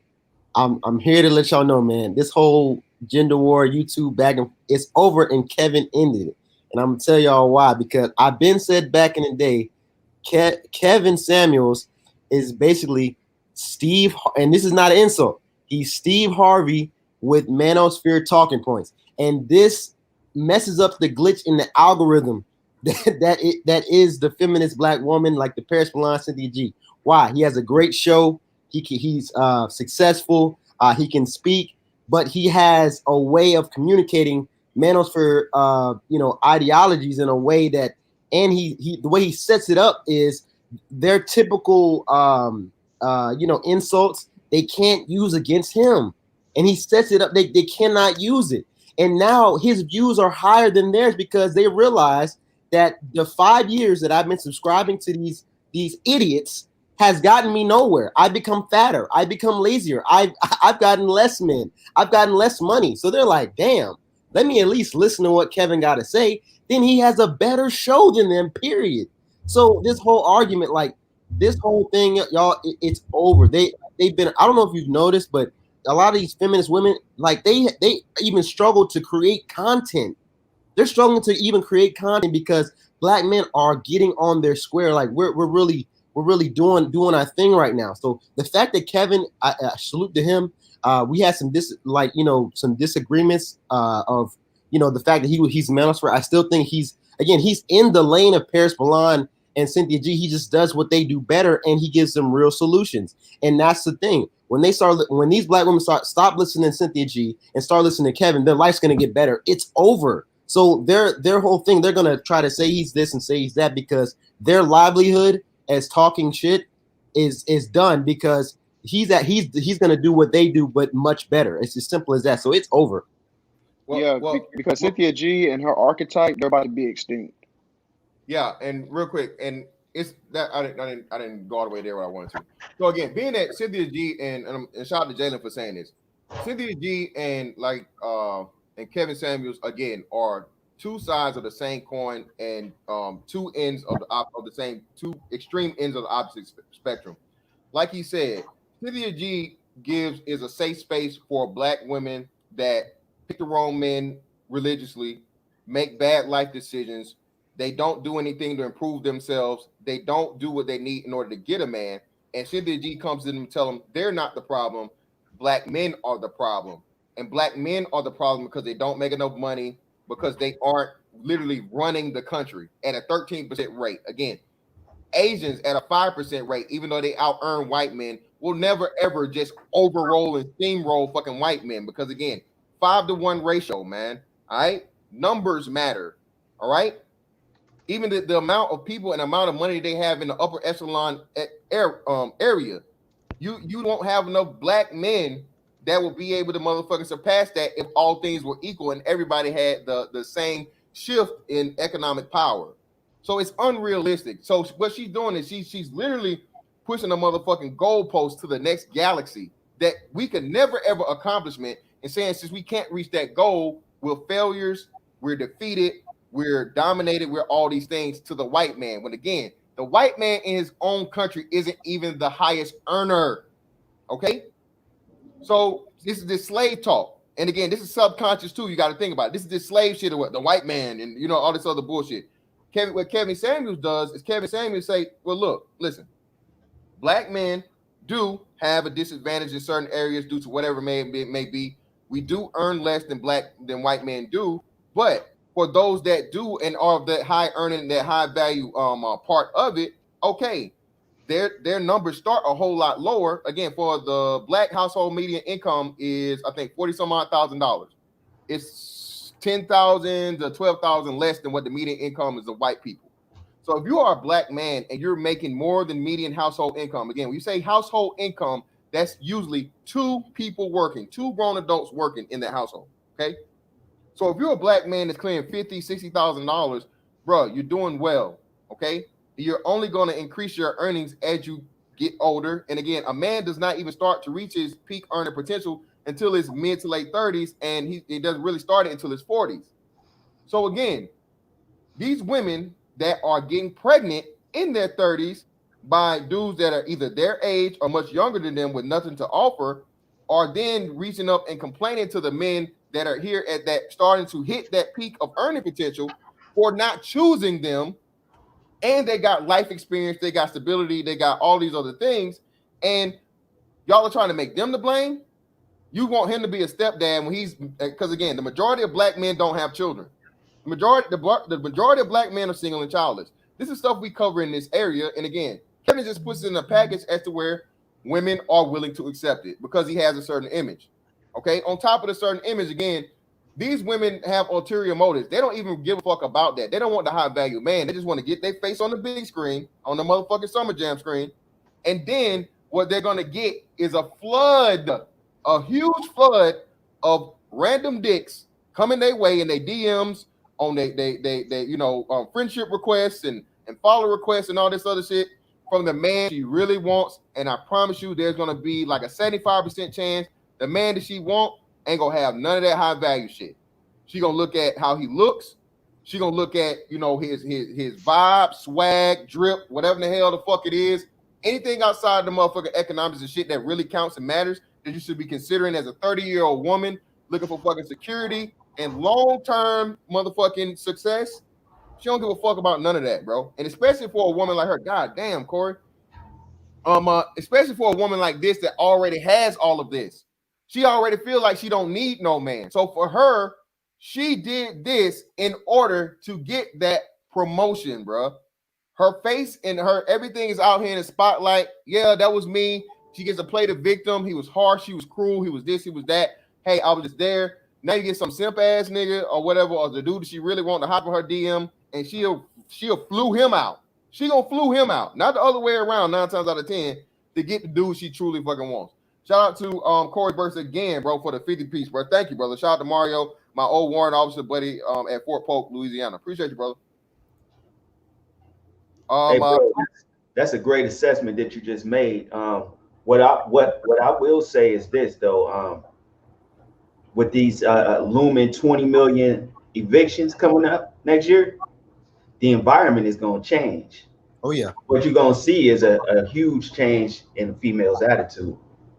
They gonna come on bended knee, but I just feel like brothers need to be smart about it. Just be smart. I think, yeah, no, but you know what though? You know, I want to revisit that point before, man. I don't think it's gonna be like they're gonna be running niggas because a lot of these bitches stay with each other anyway. 4, 5 hoes. You know what I mean? Well, I was gonna say, I think $90 rent. So I don't know. Yeah, $90. I think they're so delusional that they won't, that they won't even acknowledge it. Just like with this whole pandemic, they still doing their little hot girl fall bullshit, BS nonsense. Now, I just wanted to touch on a brief point that brother Mario J made. He is so spot on when he said about the. Oh, by the way, my bad. What up, fan? What up, panel? Salute to y'all. But he made a great point about how cookie cutter that they look, and what that tells you is how susceptible to the media influence they are. They just walk in drones. And I was just going to end by saying, man, I think they jump on this for the same point you made, Fantastic, in that they just want to be on that Summer Jam screen, and it's going to be some super simp that's going to be in their DMs, and this, oh, he didn't have to do that to you, what have, he ain't nobody. So I don't have much hope for them. Hey, good luck with those evictions. I'll pass it off. Hey, we got Dorian in here. What's going on, Dorian? It's on you, brother. Yo, what's going on with you, boy? You got it, bro. Yeah, I was just listening a few minutes ago, man. I wanted to make a point, man, as far as where you were saying that well, not you, but one of the brothers was saying that like Cynthia G, like she gonna be a thing of the past, and people like her who just run, talk trash panels and all that. Man, all that is based on, I think it's wrong. I mean, their stock will probably go down drastically. You know what I'm saying? But I think they'll always have a place and they'll always have a lane simply because, man, simply because of the spectrum. You know what I'm saying? It's never going to be a point in history where everybody is doing good. It's never a point in history where everybody is doing bad. You know what I'm saying? Like, even if we do come up percentage-wise, it's always going to be a percentage of people who, just still on that lame shit, just don't want to do nothing and just want to wallow in mediocrity or whatever. And they're going to be looking for somebody to co-sign their shit, and it's basically somebody to blame, long story short. So, you know what I'm saying? And that's going to be their lane. You know what I'm saying? That they're always going to have that. They're always going to have people who want to aspire to victimhood. Like, oh, my life is trash because of this and that. They'll point their finger at everything else in the world except themselves. You know what I'm saying? So that's just what I wanted to speak on.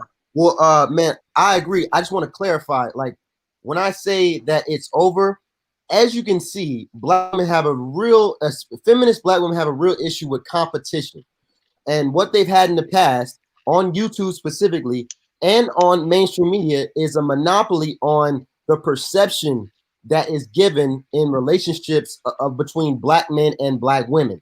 So now that Kevin has basically disrupted that monopoly, because now people from other races and even in our race are not going to, when relationship situations happen, they're going to go to Kevin's page first now. When Jada and Will, the next Jada and Will situation, they're not going to go to Cynthia G anymore. They will at the hundreds, but by the thousands, everybody's going to be tuning in what Kevin has to say. So I agree. There will still exist.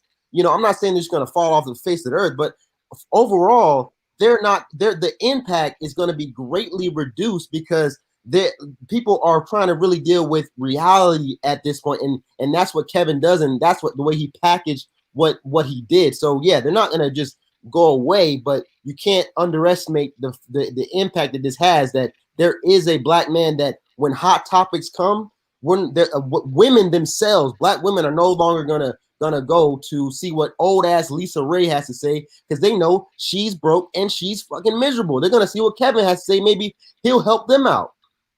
Yeah, I got to give you some pushback, Jalen, on that. You saying no? They are going to be off the face of the earth. These hoes going to be extinct. Like you're gonna see, like imagine seeing Cynthia G in a museum. But that's what I'm talking about. That's You what I hope. Hey, shout out to my man Bro Truth in the building, man. Bro Truth, what you got for me, man? Go ahead, bro. Hey, what's poppin', panel? What's happening? You got it, bro. Man, yeah, dude. I done seen this video all over the place, bro. It's definitely a bomb that is dropped down there. And the thing is, just reading like different comment sections and shit and seeing like response videos, the majority of the people that are responding, well, black females that respond to the shit, bro, is as if Kevin is taking a slight at them, bro. Same thing what Mario said earlier, bro. It's like, because they're in that exact scenario. They're in that mid-30 range. They got 2-3 kids on them. And they still think that they're in their college age where they got options for days. You know, they might have them simp niggas, you know, hitting them up on the Bumble, hitting them up on their IG and Facebook and all that shit. But it's not the niggas they want. But they still in that mindset as if they, you know, that freshman at college, that hot piece of ass on campus that just came in. You know, and the thing is, that mindset is definitely not going to change until there's like a catastrophe, or to a point where the bitch meds stop working. You know what I mean? Where them antidepressants ain't hitting like they was before. Exactly. The antidepressants Yeah, like they used to. When that pressure happened in life, bro, that's when the shit start cracking. That's when they actually realize they done fucked up, and it's too late to change anything. And by that point, it's, you know, you pretty much just gotta get used to, you know, the smell of cat litter. That's what your life is now. Straight up. Well, and like you said, man, we go back to the that New Yorker cover that we covered. It literally showed all of those things. And again, bro, shout out to this space, man, the Black Manosphere. You know, we got our fuckery and shit going on that happens here, man. But it's again for people that are new, and even women, put your sons on this space, put your nephews on this space, put your godsons on this space, put your younger black men onto this space.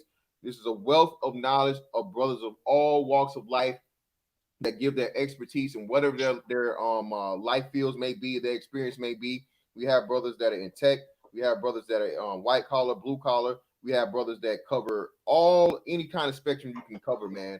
And again, we're trying to regenerate, reignite black masculinity, and again, the understanding of what you need to be as a black man in order to make it. Not just make it, but thrive. And most importantly here, especially coming up in this economy, bro, be your own boss. All right. Entrepreneurship, ownership, power, ruling class mentality. Shout out to Chronicles of Judah. Again, all of those things, man, are principles that he's not going to find in your household. I promise you he won't. You can't give it to him. You're not a man. Okay. You don't understand this concept. You don't have the life experience that a black man has. You don't have the positive black male role models around him to instill in him the knowledge that he needs so he does not make those mistakes as he goes along.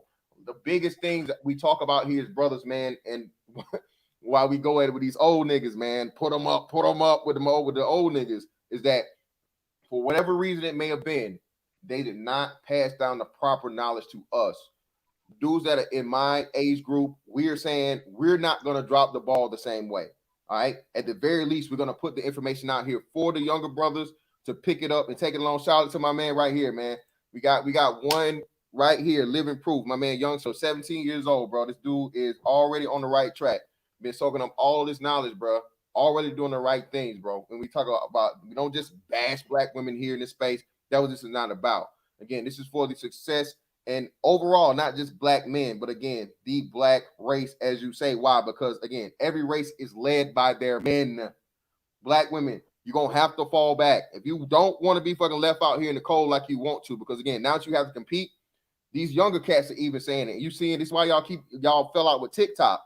These younger black boys, they're not even playing that game. They're going to get Becky. They're going to get Suling. They're going to get Maria. They're going to get motherfucking Consuela. They're going to get even fucking Mfufu. Anything other than American black women, they're choosing them over you because again, you're making yourself toxic. You have this attitude and you're passing it down to your daughters as to where you're not going to listen to no man or what the hell a man got to say. Okay, cool. Well, you're no longer the only shop in town. You're no longer the only motherfucking plug. All right. And they dope better. All right. They You know what? cold. In fact, I'm glad you said that, bro, because I wanted to touch on this real quick. Like they have a lot of panels about us going to Colombia and these foreign women, right? Look, they worried about the foreign women. They need to worry about this domestic threat coming. Because I'm gonna tell y'all something. Gen Z is about to be in 5 years. Gen Z will be 21 years old. It's over. Y'all hoes are done. It's a wrap. You know what I'm saying? Like that's gonna open up the floodgates to more access to black women. Because black Gen Z females are a lot different than these Gen X hoes. I don't know if y'all have been paying attention. I'm a little younger than y'all, but you know what I'm saying. So that's something to look out. I'm saying, I'm telling y'all, it's a wrap. It really is, bro. Yeah, man. So another big portion of this is shout out to the Bro Truth and what Mario was talking about. Of course, black women want to be a monolith. They've been trained to be a monolith. Again, the sisterhood, right? This thing where they act like they like each other, but they really hate each other and they don't want shit to do with each other until they come together to go against somebody that they don't really like. Light-skinned women, white women, Hispanic women, Asian women, all of that shit. They come together for that. But then when you talk to a black woman one-on-one, I don't have no female friends. I don't trust them hoes. I don't fuck with hoes like that. You can't trust them. They this, that, and the other. Have you ever heard a man say, "No, man, I don't really be having that many man friends." You know what I'm saying? But you've heard a million women say, "I don't really have that many girlfriends." You know what I'm saying? Yeah, are you actually hear females like, you'll be fucking with a female, you don't talk to her like a couple of weeks or whatever, and then you like, so whatever happened to such and such? Oh, we don't talk no more because XYZ. You know what I mean? That never happens. That never happened. We've never heard that. And the thing is, dog, these hoes know they scandalous, bro. That's what the whole "who hurt you" question come from, because they know hoes are scandalous in the motherfucker. Hold on, hey, real quick. And that show you did, what? Hey, mods, get some of these trolls up out of here. I'm starting to see trolls, especially if they mention anything about G Hay and stuff like that, man. Get them up out of here, bro. Get them trolls up out of here, man. Y'all, we almost at 400, so the trolls are starting to pour in. So if you see a troll, man, just time them out. Don't really, unless they say something that's like crazy. Don't block them. But time them out, bro. They talking reckless, bro. I'm glad to have y'all in here, but hey, make sure y'all. I got a whole lot of wrenches in here, man. So don't be hit a nigga upside the head with it, bro. But go ahead. Females would create a whole freaking story, bro, just so that they can look good. Just so that there's no accountability or blame shift on them. That IG story you covered last night, bro. All right, was it yesterday? Yeah, yesterday. Yep. Yeah, bro. That shit blew my fucking mind. I was like, God damn, this nigga is drugged through the mud.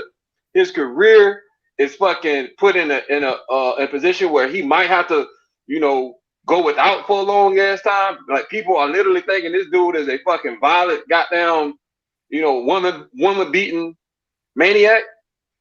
And this bitch is on live, dog. Like, she literally gets on live and start crying and talk about him leaking news and all.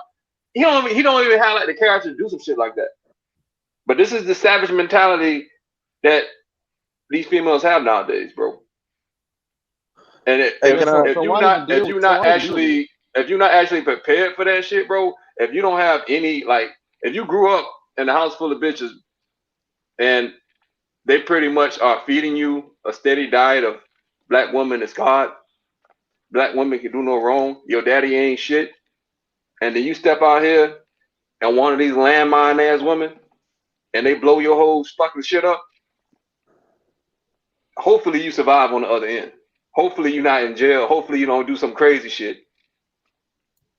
But Hey, can I add to that? Yeah, go ahead, bro. Yeah. Yeah, I wanted to add to the thought as far as you talk about, as far as like living a lie, like man, like that's not to be putting nobody down or nothing like that, but I came to the conclusion, man, that's just in their nature, man. Like they live in a fantasy. You know what I'm saying? And anytime you try to give them reality, like their sensibilities like automatically reject that shit. Like no, like I'm not trying to hear that. Like that don't jive with what I'm thinking or the image that I got of myself. Like you know what I'm saying? Like everything about them, what they know what they really look like underneath the makeup and the weave and this, that, and the third. But you know what I'm saying? They want the fantasy. They know they have an idea of what men are really like or whatever the case may be. But they prefer the fantasy. Like as long as you can, you know what I'm saying? Like as long as you feeding them a pack of lies, or as long as the dude is feeding them a pack of lies, and you know what I mean, it looked like what they want it to look like on the surface. Man, they'll just take that and run with it, man, because they prefer the fantasy over reality, man. And what makes it bad, I mean, you can think whatever you want. That's on you. But what makes it bad is they looking for other people to give them the fantasy and participate in their fantasy. And when somebody else don't want to participate in it and don't want to give it to them, they now they want to cry foul. Like, no, this ain't right, man. This ain't the way the world is supposed to be, because you're supposed to be giving me the fantasy that I want. You know what I'm saying? So, that's like their whole mentality. And anything that goes against that, something is wrong with the world, man. The sky is falling.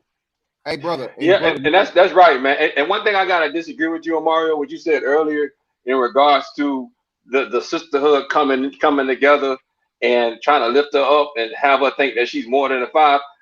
Bro, that's the only truthful thing she said on that whole call. She is damn near a four, bro. Literally, man. Like straight on the sexual marketplace, that bitch is probably damn near negative five in my book, nigga. I don't fuck with no fucking busted holes with children. Hey, hold on real quick. Hold on. Shout out to I'm gonna smash her and not tell nobody. Yeah, I got Pablo. Shout out to Pablo for the 5, man. Thank you guys that hit me on the Cash App, man. Greatly appreciate everybody that's donating everything you donate, man. Not just your money, but your time and your likes. Nigga, hit the like button, bro. Let's get it to 300, man. Come on, the likes are free, bro. The likes are free. Shout out to my man, Little Rock 2517 for the 5, brother. Greatly appreciate you, one of the A1 day ones. And shout out to my boy, hold up. God damn it. Shit, it won't come on. But shout out for the 10 from Mr. Miracle. Appreciate you, brother. Greatly appreciate you. So yeah, to the brother Dorian's point. Listen, man, this is what we're talking about here. And Jessica X, I'm gonna play a little bit more of this to further see the importance of this, what happens.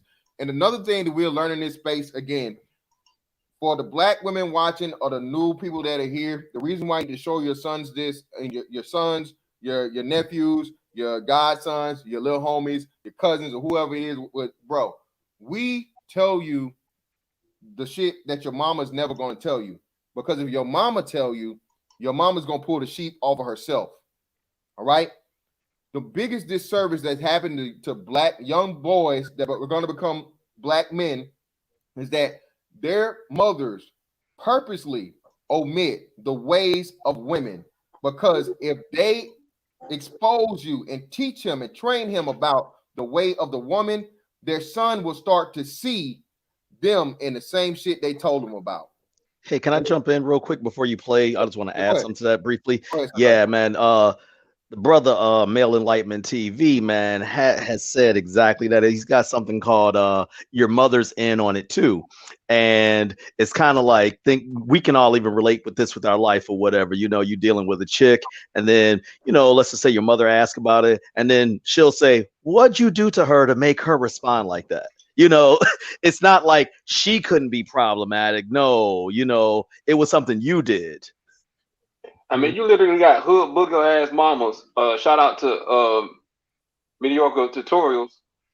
You literally got hood booger ass mamas out here that would want their son to take care of a kid that's not theirs. Yeah, that was sad. Hey, and right there, we gonna pause it right there, and we gonna jump to Jessica X assessment right here. She's about to read this brother's super chat, and she's gonna expound to repeat those sentiments that a woman even understands it.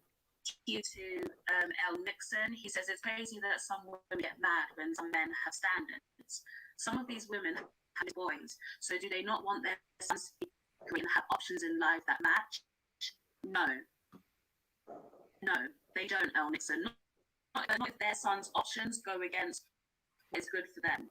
And it's funny because these women are willing to throw their sons under the bus. They're willing to throw their daughters under the bus. They're willing to throw their own flesh and blood under the bus if it means that they are able to keep their power, if it means that they are able to keep winning. That's what we see here.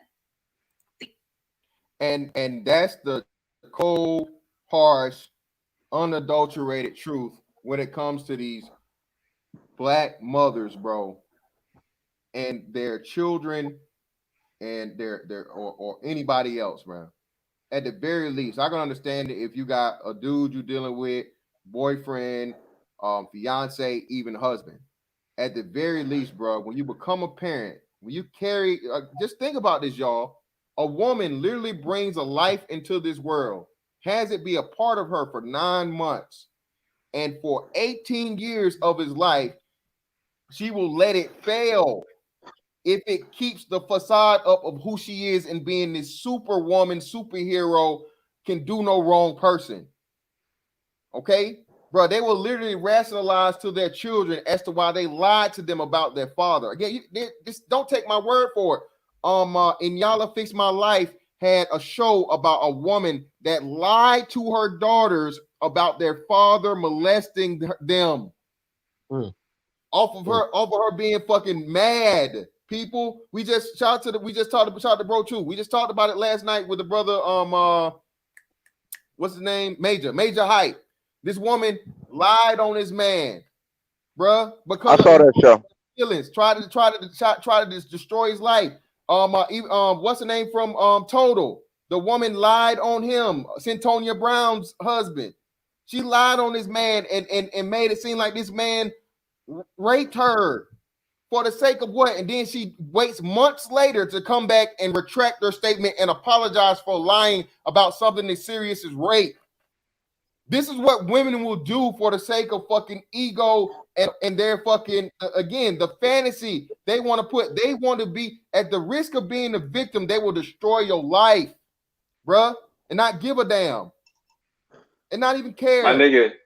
Yeah, it's kind of the coldest shit I seen, bro, is there was a bitch out of Florida, I believe, that literally set her husband up to get killed.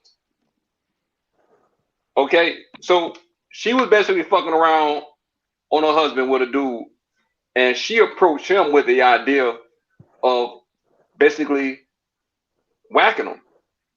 So the dude was like, hey, okay, he played along with it. Then he went to the police and told exactly what she had planned. So what the police did was they set up a sting operation, and they actually called her from. They did the whole thing. They pretty much put a whole show on for her, basically. Like they had her thinking that he was dead. They had her thinking that they actually brought her up to the precinct or whatever, and just basically to have her talk about the scenario around his death and shit. And this whole time she thinking that this nigga dead, bro. He walks into the damn interrogation room, and then she just break out in tears. Oh baby, come here! I'm so happy to see you. Like, bitch, you on camera. This bitch is on camera. This bitch is on fucking camera saying that she want him 1,000% dead. They made sure, like, they literally got this bitch saying that she want this nigga dead, like, over and over and over and over. Like, cause with cases like this, when you do sting operations, you have to have like evidence to a point where it's fucking ridiculous. So they got this bitch talking about how she want the nigga to die, how this some diabolical shit, bro. and she still refused to acknowledge that she tried to kill this nigga. Hey, bro, If truth, we ain't even got to go that deep. I mean, we can go to the NBA with what happened with Lorenzen Wright and his wife. If you Yeah, remember that story, yeah. you know. That turned out to be true. Yeah, that lady had him killed. I remember the cussing pastor. What's his name? I can't think of what his name. He talked about that. Thaddeus Thaddeus Yeah, I know you. Matthews. Yeah, he was Yeah, talking. the He cussing pastor. covered Yeah. that shit. Everybody thought it was a joke to begin with, but nah, this dude literally was like breaking it down to let everybody know. Nah, she had this man killed, bro. She had this man killed. It's And kind then, of like I said, interesting how. go ahead. I was gonna say it is interesting how this black love lead to a lot of black male death. I mean, it's kind of strange. You know, it was. I think before Brother Truth had spoke on it. Y'all remember when that whole stand your ground thing was happening with Florida with George Zimmerman, and then they manufactured this story of this one air quotes sister who didn't get a chance to use the stand your ground, and turned out when you read the details of this case, it wasn't even. She basically planned to shoot him. Are you laughing at this or? No, I'm looking at the chat, but no. Oh. You know what? Go ahead, and I'll expound on that. No, do y'all remember that? Yeah. I was in Jacksonville when that happened. So, to give you guys more context, this is what happened. So she was estranged, and her and the husband were broken up, and it was infidelity or something involved.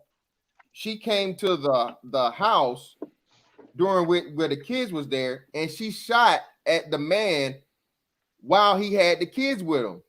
She claimed that he beat her up. He had history of domestic DV and all this other shit. But she went outside of the house into the garage. Thank you. Grabbed the gun, came back in the house, and shot at the man while he was standing like next to the children. That's the true thing. Wait, let me jump in on this one. Whoa. Here's the best part. Her alibi, she said, was she was fighting for her life. So when she went into the garage door didn't suddenly open. Exactly. Now, how many times does the garage, does the code change? You know what I'm saying? And that's what pretty much got her hemmed up. Well, no, she said she couldn't get out of the garage or whatever, and like I said, that was her defense. So all the days, he did not follow her into the garage. Again, she went out of the house into the garage to get the firearm out of the car and returned into the main part of the house and fired shots at the man and endangering not only him but the children too, because the children were around in the thing. So I forgot one more point. Oh, I'm sorry to interrupt you. I forgot one point. When she went into the house, she said, "I got something for your ass," and then she went to the garage. Well, that's what I'm saying. So the whole thing, he came back in, and what they did was they retroactively used that as the stand your ground thing to get her off, bro, when she was dead. And that's what everybody kept trying to tell her, but they still gave in. Jacksonville gave in, and I think she got her sentence shortened or whatnot because it was a mandatory minimum involved because it was a firearm used in it. And it was no one, and black women didn't even care, man. This is why I say, bro. Exactly. This woman. That's why I brought it up. This woman literally, bro. Again, she could have shot one of her own children, bro, for the sake of trying to be mad at this man and get off of this man. That was the main point of contention of the prosecution. But all they tried to make it was a racial issue, race, and they purposely took it out of context to the public. And nobody ever, if you weren't from there, you didn't know the actual details of it. She was just used as a political motherfucking thing and a racial fucking point of context to get this shit overturned, bro. It was just downright disgusting and despicable.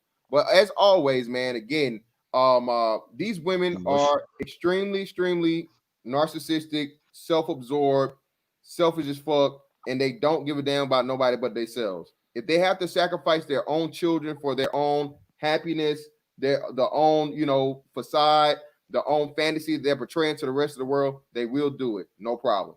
But we got my man Darren Jones in the building. What's up with you, brother? Go ahead. What's up, man? I just want to say that with the Kevin Samuels thing, a lot of these women, they know that this situation is nothing wrong with it. Because a woman that I know, she sent me the video on Instagram, and then I've said, well, I don't want to respond to this via Instagram. I want to call. So I called her, and when I called her, you could tell that she was kind of trying to feel me out. before she made what her comment was on it. And I was just kind of like, basically, this man asked her how would she rate herself. She rated herself a 5. And then in the context of this conversation, all this man is saying is that since you rate yourself a 5, then you should be willing to date a man who is also a 5 and not be reaching for the top 10% of men. And it's nothing wrong with him saying that to her. Yeah, man. And again, the whole aspect of this of where men that again, bro, men are always going. And let me read this first, and I'll get back to it. Shout out to Sun's Hot Rock for the 10. Thank you, brother. I had to cut mom off, and in doing so, I also cut off 20K that she was looking after for me. But from when I'm alive and well, I can always get more money, but I have to protect my mental space. Exactly, man. And like I said, a lot of black men, bro. I told y'all, man. Bro, I was banned from my mama's house for I think 2 months. Me and my mom didn't talk for 2 months, bro, because I dare have I'm a grown man talk, and you're going to listen to me. Okay, I know you, my mama. I love you to death. All this other shit, but so on and so forth. But I'm a man now. You're not just gonna talk to me no type of way. Ain't no more one-way conversations. You know what I'm saying? If I got something to say, I'm gonna say it. If you don't like saying it, okay, don't. It is what it is. And I can deal with not talking with you because I know you're gonna come back because I'm your baby and all this other stuff. What's on, so I can put up with it. But again, you're an emotional woman. So again, but yeah, black men, bro. You know what's You young fellas, man, just go ahead and fall out with your mama early, bro. All the shit that she did, it was fucked up to you and this and the other, whatnot. And this ain't just in a what about the dad? Okay, if the daddy's there, again, had a conversation with your dad too. But again, when we look at the stats, again, black people are horrible at the reality, people. 70% single mother rate. The majority of households are ran by black single mothers. That's the facts. Okay. So when I say this, I'm talking to the reality, not your fantasy. So most of these dudes, again, have grown up in fucking situations as to where their mom has been their only point of reference for almost everything: knowledge, nurture, discipline, experience, all these things. And again, when we get back to it, it comes full circle. How much are you going to get away from that, for one, when the complete and total masculine side is cut off, non-existent, not there? Secondly, the majority of black women have a net worth of either $0 or negative dollars. So what's the chances of a young black boy getting a positive outcome from looking at his mom as the example? You see what I'm saying? That's what never gets talked about in the entire picture when everything comes full circle. It's cool, right, to talk about the whole aspect of, relationships and dynamics and, how I value this and whatnot. But it all comes back to that black family. Because at the end of the day, any woman that's already had a child by an ain't shit nigga, you have no right. I don't give a damn if you a millionaire now, okay? I don't give a damn. If you in your adulthood, all right, chose to have a baby by a man that ain't shit, all right, a low value motherfucker, no value, negative value motherfucker, how are you qualified to come on later on and demand anything of a man that did everything right? He don't got no kids. He made the right choice. He never been to prison. He's made himself successful financially. How do you now come into the picture and demand of him that he be what you want him to be? You got life all fucked up. I got your answer. The answer is that the black man in America has, and I think I hope you don't mind me shouting this person out. He's another creator, but his YouTube channel is called The Thinking Man's Templar, and what he said. Yeah, TTMP's good over here, man. Shout out to TTMP.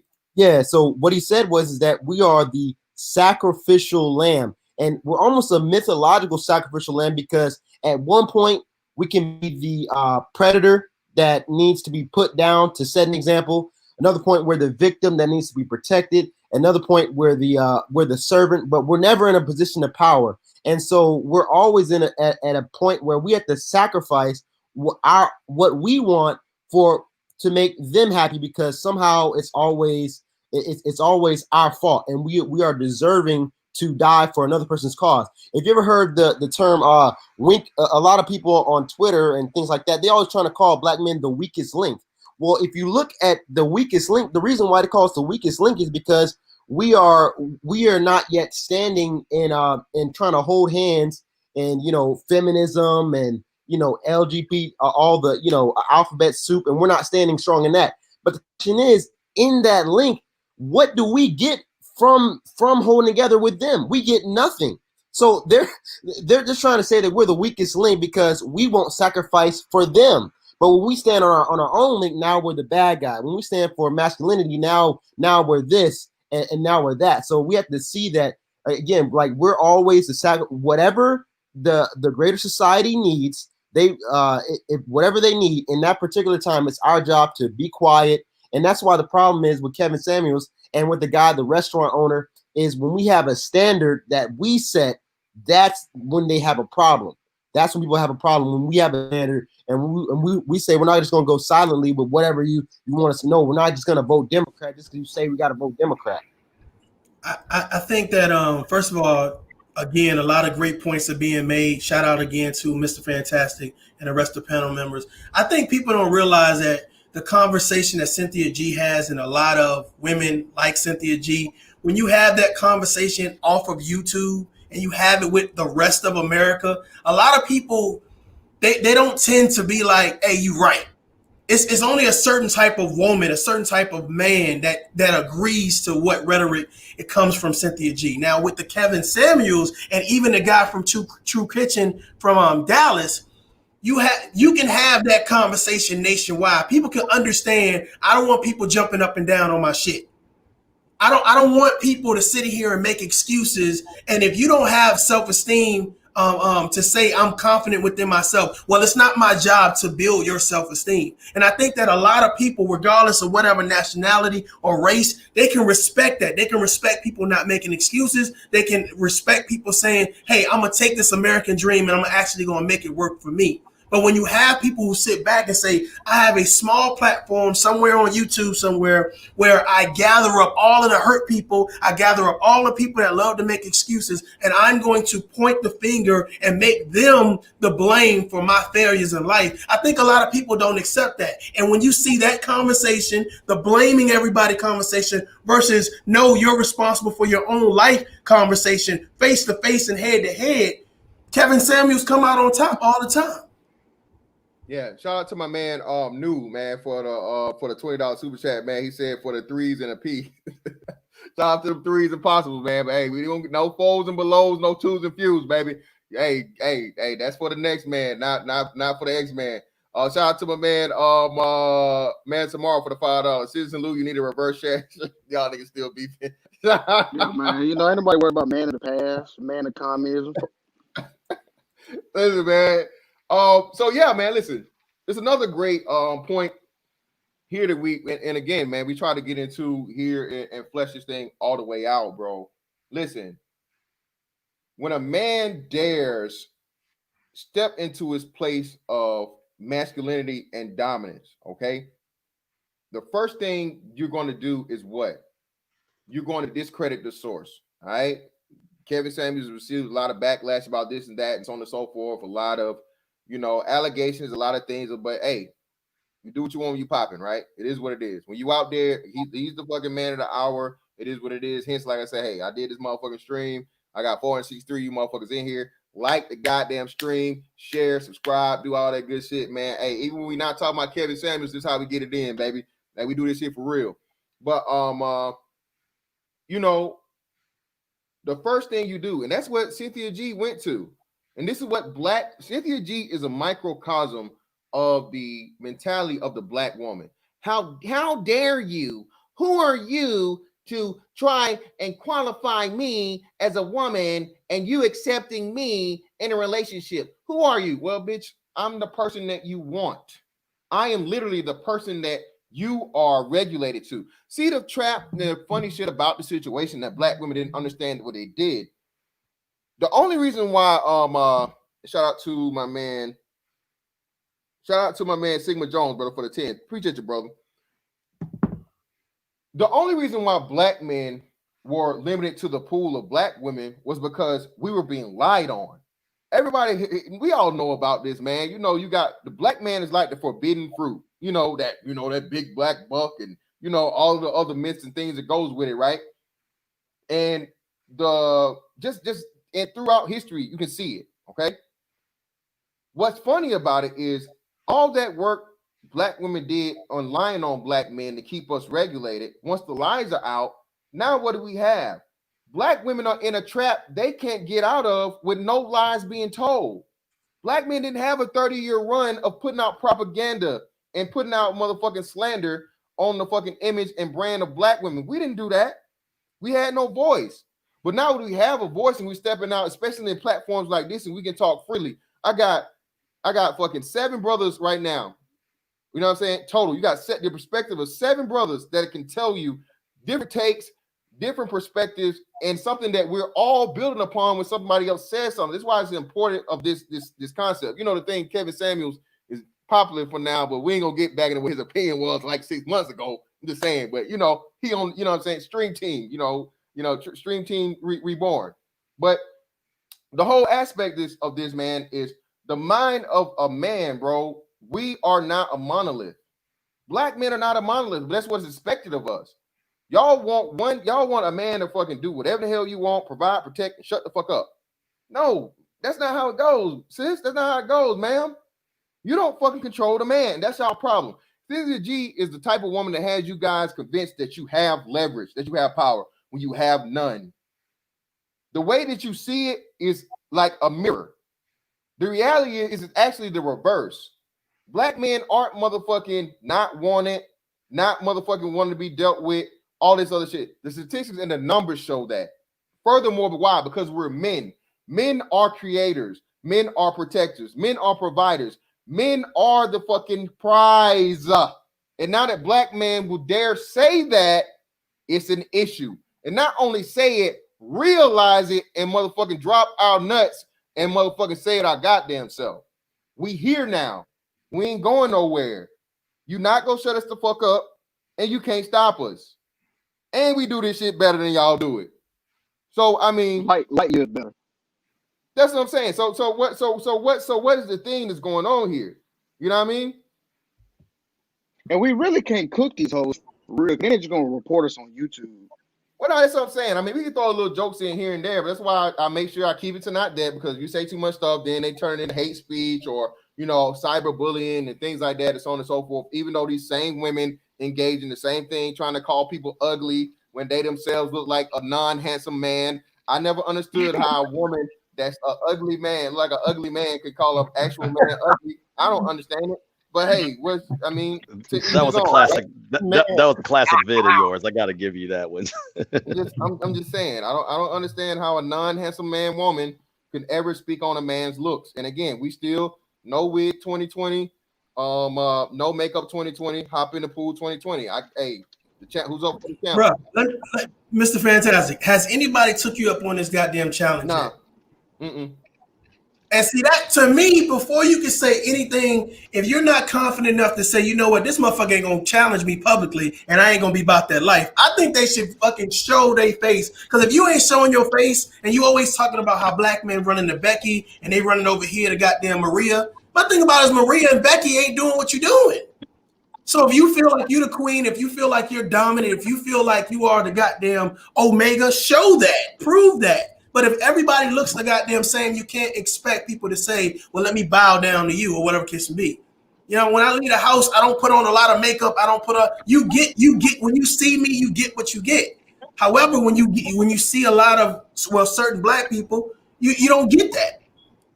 Well, and like you said, man, at least even when these other women use those things, again, that it's not some cookie cutter same. Yeah, I mean, again, I haven't said this, but I've even heard, and I don't want to put it to her name but she is a professional makeup artist of the celebrity type. I ran through her into this space, and she even said it herself that the current makeup type that black women seem to choose is very, very transsexualish. That's how actual professional makeup artist said this, not me. I'm saying what she said. I don't want to put her name out here to give her any type of negative feedback, but a lot of men say this. Again, it's a reason as to why you have a lot of, you know, those people blend in very, very easily with the black woman because you guys do all this extra shit all the time. And like Mario J said, bro, that shows a lack of confidence and a lack of self-esteem. If you constantly got to have somebody else's face on top of your face, you got to have these motherfucking 8-inch eyelashes and shit. Like you've been a motherfucking, if you close your eyes fast enough, you can fly away. And you have this white woman, this Asian woman, this Hispanic woman's hair on your head, that hair helmet. I don't want to hear anything. You don't love yourself. You talking about black this, black that, but again, the European beauty standard you guys always talk about, you're keeping it alive. Again, the Miss Universe right now is an African woman with no enhancements, very slender, beautiful face, low haircut, no weave, no none of that. African features, Negroid all day, all the way. But yet and still, you guys claim there's a European beauty standard that you're helping aid in billions of dollars. The weave industry is a $1 billion industry held up by who? Black women. Nobody else, motherfucking. Oh, white women do it too. Again, even if white women do it too, their hair is actually like their hair. They're adding to something that's naturally in the texture that already is of them. And again, well, y'all don't like a woman that's, listen, let me tell you again, this is where y'all fuck up when y'all have a lot of these straw man arguments. Ain't no man in the history of niggerdom been about to get in between your legs and be like, nah, shawty, your hair too short. I can't do it. No, I'm out. No man has ever said, yo, man, you wouldn't believe that yaki man she had, man. What it come down to, man, is they don't want to do the work. That's why most of these females get these weaves, because guess what? They don't feel like washing their hair. They don't feel like getting up and doing their hair. They lazy as fuck.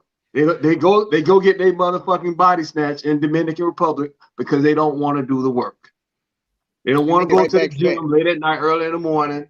They don't want to watch their diets.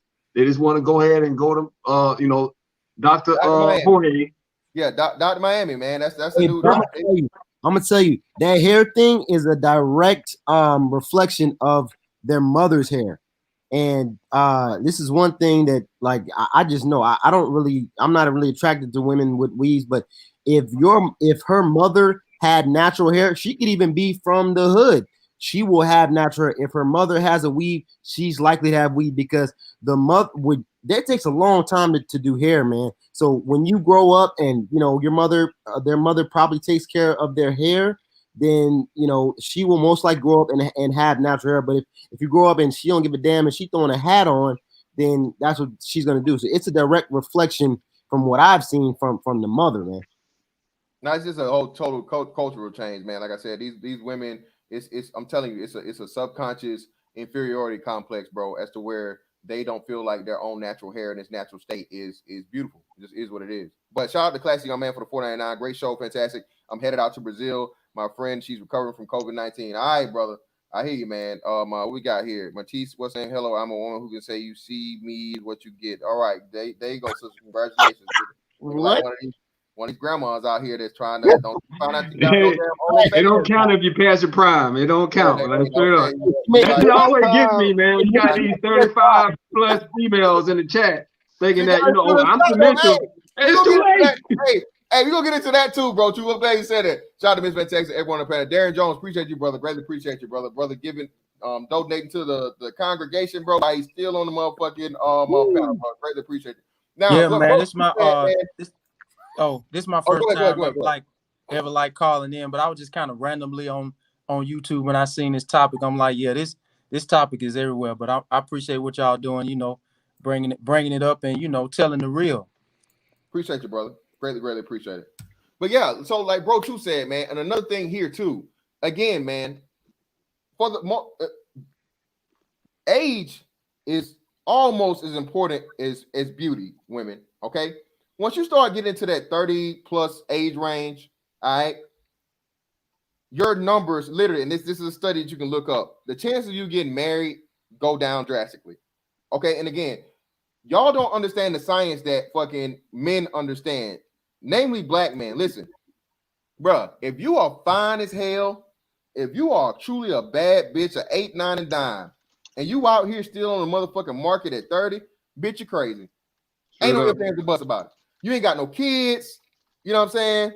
You know what I'm saying? You ain't gotta be everything perfect, but you just, you know what I mean, all this, and you out here on your own. I ain't you crazy. It's something wrong with you. You have a serious character flaw, okay? As to why and how you're out here not motherfucking snatched up by somebody. Or like you say, you just out here being a thought. Nowadays, that's usually what it is. It ain't even really the bitch crazy. The bitch don't want to be settled down because again, she's just comfortable with being a thought and getting like, you know, money from here, money from there, and having many, you know, penises that come with it. She don't mind that. That's the lifestyle she likes. But on the other side of that, and the flip side, look, once you're past that prime, man, and you've already had stuff start drooping and sagging, and you got them Louis Vuitton bags up under your eyes, like you can't even fly Southwest without paying the extra fee, and they give you a free bag anyway. Listen, it's gonna be a rough road, shawty. You don't have leverage. Shout out to Zero. Black women, look up the definition of leverage. Your leverage is gone, all of it. If you have a brother, again, that is making over median income, especially living anything outside of a major metropolitan area, he don't need you. You need him, okay? If you already have a child, okay, especially out of wedlock with a man that's not taking care of his responsibilities, he don't need you. You need him. And you coming to the table talking all this, I'm the mother and the father in this other shit. Hey, he just gonna motherfucking skeet in you and get on up out of there. I'm telling you. Just get in advance. You can say all the shit you want, and there's a lot of shit that y'all don't even understand. Y'all be saying this shit, right? Y'all be fucking saying this shit, man. And you are putting yourself into a box before you even know it by running your mouth too fucking much.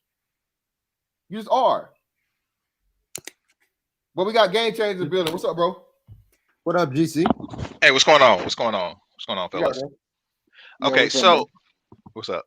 So the hair and the makeup thing, but primarily the hair thing, it's really a reflection of laziness.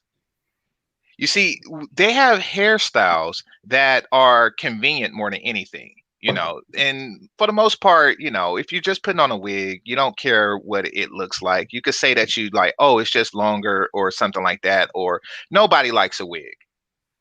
Nobody likes a wig. You're not a 90-year-old woman. You're not a cancer patient or anything like that. Nobody likes a wig. Basically, what you're saying is you don't want to do the maintenance that it takes to become something of physical beauty to a man, to become something of worth in the physical realm to a man. That message alone makes you unworthy of anybody who works for his income, who worked very hard to become a 6-figure man or a 7-figure man or whatever she's looking for. You know, he had to go out and compete with other races of men for that 6 figures. There are white men out there that don't make 6 figures, that he is making over them. There are Asian men out there that don't make 6 figures that he is making over them. They want his job. They want his position. They want to have what he has. So he has to compete to get it and maintain it. Now, he beat all of those white and Asian men that want what he has. If you are a black woman with fake hair, you have only beaten the white women with cancer and the Asian women with cancer. Like these are your only notches on the belt. You have only beaten those. You know, like, so that's where you are at in the sexual marketplace. I mean, you know, you haven't competed at all. You put a wig on because you don't want to wash your hair is basically what's going on. You know, you put like this really cheap makeup on, and you're right. It's the same ones that that the transsexuals use to, you know, mask their true gender. So for them to say that we're the same or we're equal or why don't you even try to get at me is just completely false. I mean, you know, it's to even liken yourself to such a person is completely ridiculous. You know, he compete and you don't. He work in the areas of masculinity, how masculinity is measured by women, and you are not working in the areas of femininity, how femininity is measured by men. Period. Now, when Kevin brought that to her attention, you know, that she has been doing that throughout her 20s and half of her 30s, and it didn't work, and it seems like it's pretty much too late. she couldn't handle that, so she went to her phone and called them mean and stuff. Well, they've been brainwashed into thinking that they can have it all. Yeah. No, that is their programming. Yeah. You know what I mean? That is their safety net. That's they what will their be taken welfare care do of to you. regardless. You know what I mean? Yeah. Like, and that illusion is slowly but surely cracking, bro. I think there's going to be a wave of females coming up. I don't know if it's this generation, might be the next generation, but they're going to see a whole fucking epidemic of older ass bitches rotting away in their homes alone, covered in cat shit and fucking antidepressant pills. Okay. Yo, shout out to Maurice November 45, brother. Appreciate you, greatly appreciate it. Let me address something real quick. Shout out to this panel right here. Shout out to Soul Love Lee. But y'all ain't checking for the natural hair sisters. You want the long, shimmery, shiny, straight hair. If that wasn't the case, women wouldn't wear it. They wear it for it's appealing to men. Again, what? The problem is, come on. See, Soul Love Lee. See, Soul Love Lee. There you go. And I imagine you're a woman, but you're proving my point again. You're telling men what we want versus men telling you what they want. I can tell you I know most black men don't like weed. Okay, the majority of us don't. For one, the shit is expensive, and what y'all expect us to pay for the shit. For one, two, like you said, man, a lot of y'all don't fucking do the shit right, man. If you ever been around, you can't work out and do all this stuff, man, and keep your hair, matted down and patted down under somebody else's hair and work out properly and whatever. There was literally a study that said this, that they interviewed black women about why they don't work out and hair. You guys chose health over hair. That was a campaign within the last 3 years, if I remember right. Again, Google it. I'm gonna lead you to it. I'm gonna tell you about it. If you really care about it, you can go find it for yourself. But all this stuff has already been. Black women again think that their hair, the way their hair look, is more important than their actual health. Diabetes, heart disease, obesity, all of that stuff. Okay, but you want to be slayed, girl. You want to be slayed. Listen, a woman that has natural hair, your hair is like I don't even say it's like secondary. All right, bro. If your body and your face is good enough, i.e. Amber Rose, i.e. they said Eve, i.e. whoever the girl is with the i.e. Miss Universe, okay? The finest black woman in the world. So lovely. The most attractive woman, not just black. This is the most attractive woman in the world, Miss Universe. An African woman has a low natural haircut, ma'am. Okay? So don't argue with me. Argue with the world. All right? But that's that fantasy. That's that fantasy. They will do anything to protect their laziness. Yeah, this portion about we got brothers telling them, bro. Literally got brothers telling them, like, look, we hate weed. We don't like that shit. Most niggas don't like that shit. This shit's disgusting. Your hair start rotting underneath and it just starts smelling like ass. Now let me say this. What if what she said was true and we do like long, straight, shiny hair? We still prefer it growing out of your scalp. Like, I mean, that's like us saying, oh, you like BBC, that's why I walk around with a dildo in me or something like that. I mean, like, you want the real thing. So if you know that we like this, why not give us what we like naturally? But you don't want to do that because it's too much work. It's too much work to put the hot comb on the stove. It's too much work to put the curling iron on. It's too much work to wash it and then go through the procedure again. You don't want to do it because it's too much work. You say y'all like something and then you just buy it and put it on your head or glue it on or sew it on. That's ridiculous. It's too much work to it's too much work to actually have a good diet to where your hair can actually grow. Right. Okay. I mean, go ahead, GC. That's like saying, I know y'all like six figures, so I'm gonna just take the decimal point off my salary. I'm gonna just erase it. Like, why are you doing the fake crap? That's ridiculous. I'm gonna just draw some extra zeros on my paycheck. Like, that doesn't make sense. So, even if that is our beauty standard, then give us exactly what we want, in a more natural thing. It takes hard work do it anyway. I don't care about the means, I care about the results. Just like the person who pays somebody 6 figures to do something. They're not paying for shortcuts. If you're a 6-figure plumber, mechanic, et cetera, et cetera, et cetera, you can't just go under somebody's sink and put some, duct tape on it. You can't go under somebody's hood and put some glue on it. They want the actual thing, no shortcuts. Right, brother. And I just want you made a good point, man. Like, imagine me, a bald headed dude like me walking around with a Tom Cruise toupee or some shit like that. This Yeah. shit's stupid. Because y'all heard y'all like that good hair. I would get cooked all day long. So these double standards are stupid, man. No black man told them to wear that bullshit. But yeah, exactly. In my opinion, women who make certain accusations or things like that, they're actually covering up for other things that may be wrong. And that's why, like, what Kevin does when he scientifically breaks down these women, he says, okay, what's your height, what's your age, and what's your dress size. So a lot of chicks, they'll be like, oh, you ain't checking for natural hair sisters. No, we're not checking for you because you are 5'5", 200. So they're not telling the whole truth. Like, a lot these sisters, they'll be like, we don't like natural hair. They be 200 pounds, and they trying to make it seem like we don't like all sisters with natural. No, we don't like you with natural hair because you weigh 200 pounds and you look like Shannon Sharp in the face.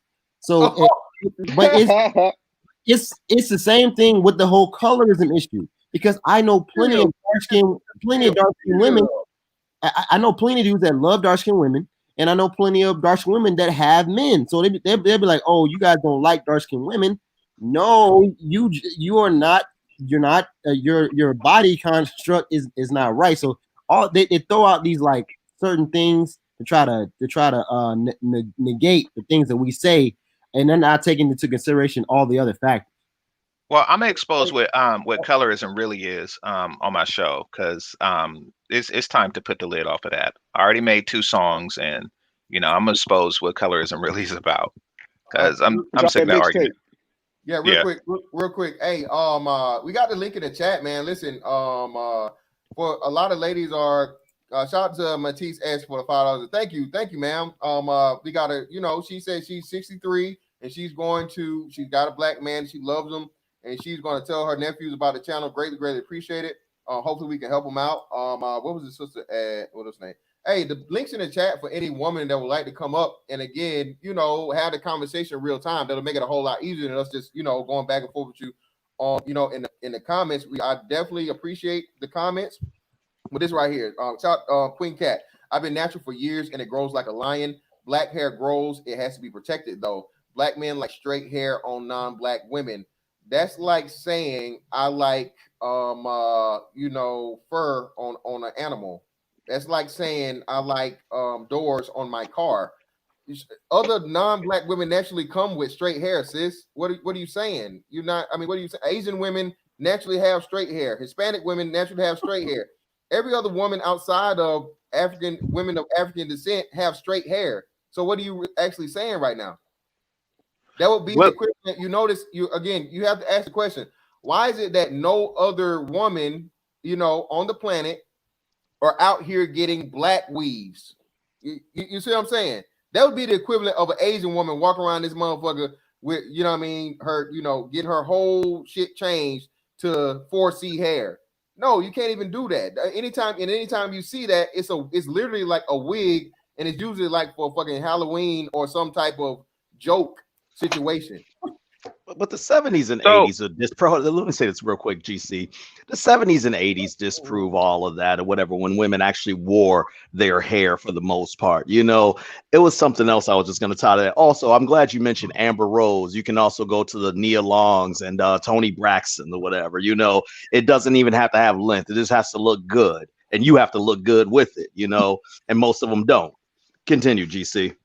So when they say protective styles, what are they protecting it from? Like flying scissors? Like what's really going on with the the protective style, like, oh, it grows, it just has to be protected. So, I walk around with a helmet on all the time. What is it, bulletproof or something? Like, no, they're making any excuse they can to tell. First of all, they're telling men what they want, and fantastic, you brought that up. They're telling men what they want, and they're giving us what we don't want. Like, oh yes, I'm just protecting it. Like, what are you protecting it for? Even if you were, that's kind of like walking around with that suit with the plastic, like those grandmas that still got the plastic on their couch. It's like, like, what's the whole thing is to have a couch one day. Like, when are you gonna take the plastic off? You keep the wig on the date, during sex, during the gym. Like, when do you present this thing that you are protecting? Man, I think overall it's like you calling it out with this laziness and this inability to be accountable, bro. Because it's like, if, like you said, if the look can be achieved with your natural hair, why not just do it and straighten your hair and rock it like that? Because the reason is because you just don't want to be accountable. That's the bottom line. You want to be lazy. You don't want to do that work that goes along with maintaining your natural hair, which you have versatile enough hair to be able to rock it coarse, to be able to rock it straight. But instead of you just doing it in a natural way, you'd rather do all this for the sake of convenience. But Darren, the truth is, go back to the mom. If you have all these young mothers that aren't ready for motherhood, just having babies just so they can get the child support check, they don't know how to properly manage their daughter's hair. So by the time their daughter, I know plenty of stories about young girls 9 years old, their hair is permanently damaged because of the things that their mother has put them through. But I go back to what you said, the acceptance of reality. The weave is just a manifestation of a mask that they're trying to hide inside. It's trying to cover up something else that, like inside. It's just a manifestation of that. But yeah, a lot of these chicks, their hair is gone and done by the time they're 9 and 10 because of things that their mother has not properly taught them about their hair or taking care of their hair properly. Hey, the way Jalen just presented that point was excellent, because we've all heard the story of girls getting a bad perm, when they 6 or 7 years old, which is ridiculous, But so that's a good reference, brother. Yeah, 30 years ago. And hair still be fucked up. That shit don't make no sense. Yeah, man. Listen, the hair thing is just one of the many excuses black women give as to where black men have these unrealistic requirements or expectations of a woman, man, and it's just not there. Listen, I'm telling you, bro, all of those things are like not even secondary, bro. It's not at all. I'm telling you, a man doesn't really give a damn about your hair. Again, he's most important about your face, and then your other features: breasts, hips, ass, waist, and weight. All of those things, your height, all of those things are far more important than your hair. Okay, whether it be your hairstyle, your hair texture, your hair length, all these things. And again, we can give many upon women that have been shout out to Sir Tice. Nia Long had the shortcut for the longest. She was highly attractive. Jada Pinkett Smith had a shortcut for a long time, highly attractive. Amber Rose, plenty of women that have had a short haircut, short natural haircut. Okay, at that, short natural hair. And again, I mean, I'm pretty sure you can go through plenty of IG models right now and see plenty of them that have short natural haircuts. And again, y'all niggas gonna smash. All right, there's no ifs, ands, or buts about it. Again, I'm gonna leave you women with this one. Listen, it's another one that I don't know. That if y'all didn't know this already, but just because a man will have sex with you, okay, just because they have sex with you, don't mean he'll be in a relationship with you, and especially means he'll marry you. You have a lot of you women that are even 8, 9s, and dimes and whatnot, what have you, in your upper 30s, in your mid to upper 30s, and it's like, look, you're just something on the bucket list. To be quite frank and honest with you, because all you offer is a pretty face and a waist with a hole in the middle of it. All right, that he wants to penetrate. Again, men do not approach women with the hopes of, oh, we're going to be the best of friends. We're going to have sleepovers and we're going to, do each other's nails. And no, sis, he coming up to you because he wants some of that, some of that hole. All right. I'm just saying, that's all there is to it. And the more you guys start realizing that and stop trying to rationalize other things that are just unrealistic, you don't give a damn about what good of a person you are on the inside, your intellect, how funny you are, how well she plays the harp. Yeah. How many useless degrees? How many useless degrees you got behind Yeah, her? how many degrees you got and all that stuff, and like, your qualifications. Man, don't give a damn about none of that, man. Look, can you make that other head that he has in his pants? Can you make it stand? And can you make it shoot that stuff out of the end of it if you do it long enough? Okay, and he like it, all right, on a consistent basis, and you not motherfucking aggravate the shit out of him. You're not nagging to death. You're not motherfucking, expect him to motherfucking literally take care of your whole life and you just sit back on your ass and do nothing. Again, there's a reason why it's called household income nowadays. The days of fucking a man just working on his own and taking care of motherfucking everything, 100% of the bills. You just sit back, man. Listen, even with this high earning shit, bro. Hey, that shit is few and far in between. I'm telling you, you gotta be the baddest of bitch to get those privileges. And a lot of y'all. Can I address? Go I'm ahead. sorry, my brother. Can I address a Maggle comment in the chat, please? Please let me. Okay. Mr. Morgan Cohen writes, I don't know why black men are always the ones to shame black women for wearing weave, yet they praise the famous women like Cardi or Doja or Megan that wear weaves. Like what the fuck? Okay. Wait, and y'all don't. I mean, for one, Morgan Cohen. Morgan could be a girl name, so I imagine this is a girl. I imagine this Morgan is a girl. Cohen is a Jewish last name. Yeah, but so Morgan. Well, I only know Megan. So Morgan, this is the thing. Who do we praise? I don't know any black man that praise Cardi B. Do you know that Cardi B is a by law and by definition she'd be a sexual predator? Because she admitted to drugging men in her past and robbing them. So again, if a man was to do that and admit it on camera, on tape, that he was participating in drugging men and and then robbing them, he would be a criminal and just a very, very horrible person. And shit, Kavanaugh was a fucking rapist, and there was no evidence. It was 30 years ago. Yeah. Easy interjection. Who is Cardi B's primary fan base? Thank you. Yeah, black women. Thank you. Yeah, no real talk. So no one praises her like black women. So again, but Morgan, just feel free to hit the links, sis, if you want to. By all means, I hope there's a sis. I hope you're not no damn man. I hope you're not a man sound like this. China Fox, Love Montana, Moist Twakin, Silly D has a problem. With Kevin Samuels. Oh yeah, all of them do. Again, listen, all of these motherfucking black woman pathology apologists, man. If you come against fucking if you come against the sisterhood and the simps that fucking protect them, they're gonna attack you. Point blank, period. One of the thickest white girls I follow on IG said her hair looks great because of her diet. Diet is a major part of your hair health.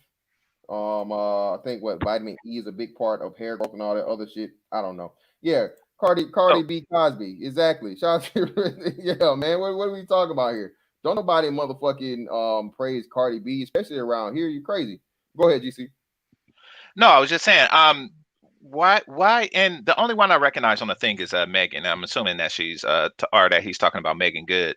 No, Megan Thee Stallion. Oh, I don't know who these people are. Okay, never mind.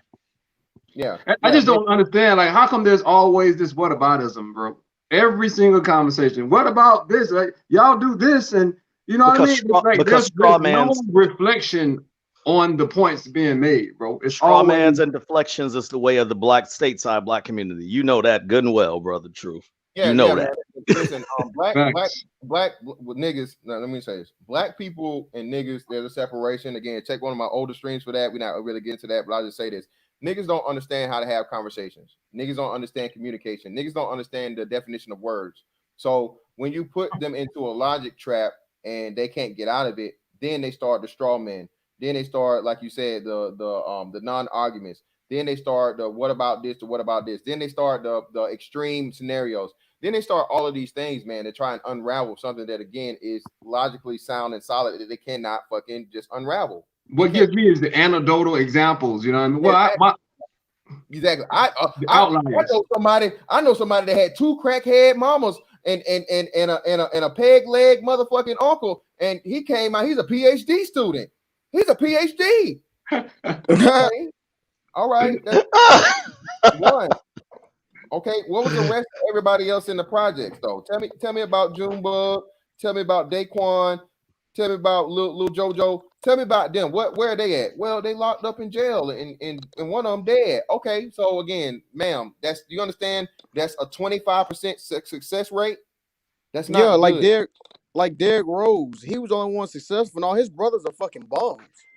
Yeah, that's what I'm saying, man. And like I said, when you like the sister that came up earlier, and she was talking about, black men like slimmer non-black women. When again, well, if you have a 70% rate of overweight, what's the chance of 100% of black men getting 30% of the women that are not overweight? And 20%, yeah. You said what? Hold on a second, but hold a second. Add to that what you just said. I think you said it earlier. So the 30% that are in shape, but I don't know if it's you, Game Changer, who constantly say this, but there's a beauty deficit with that remaining 30%. So we're probably looking at a 10%. But that's less than that. And that's what I'm glad. Shout out to Shirt Tights. Look, bro, being skinny don't make you fine, bitch. I'm sorry. Let's get this out here. Listen, because you a size whatever 0 to 5 or whatever it may be, especially to a dude like me. Listen, I can respect a woman that's what, but if you're built like a little boy, ain't nothing you can do for me. All right, you can go. You can throw some newspapers in the neighborhood. You can teach other little boys t-ball practice or something. You can be a t-ball coach. But as far as like for me, I like motherfucking hips, dips, lips, and all that motherfucking good shit, nigga. I got some big ass hands. I need something to go in these hands. See these hands? I need to be both of them filled up. Both of them.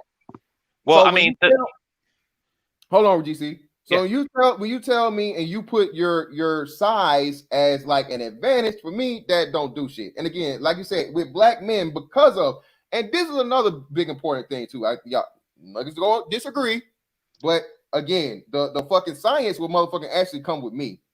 Black men have literally fucking been forced to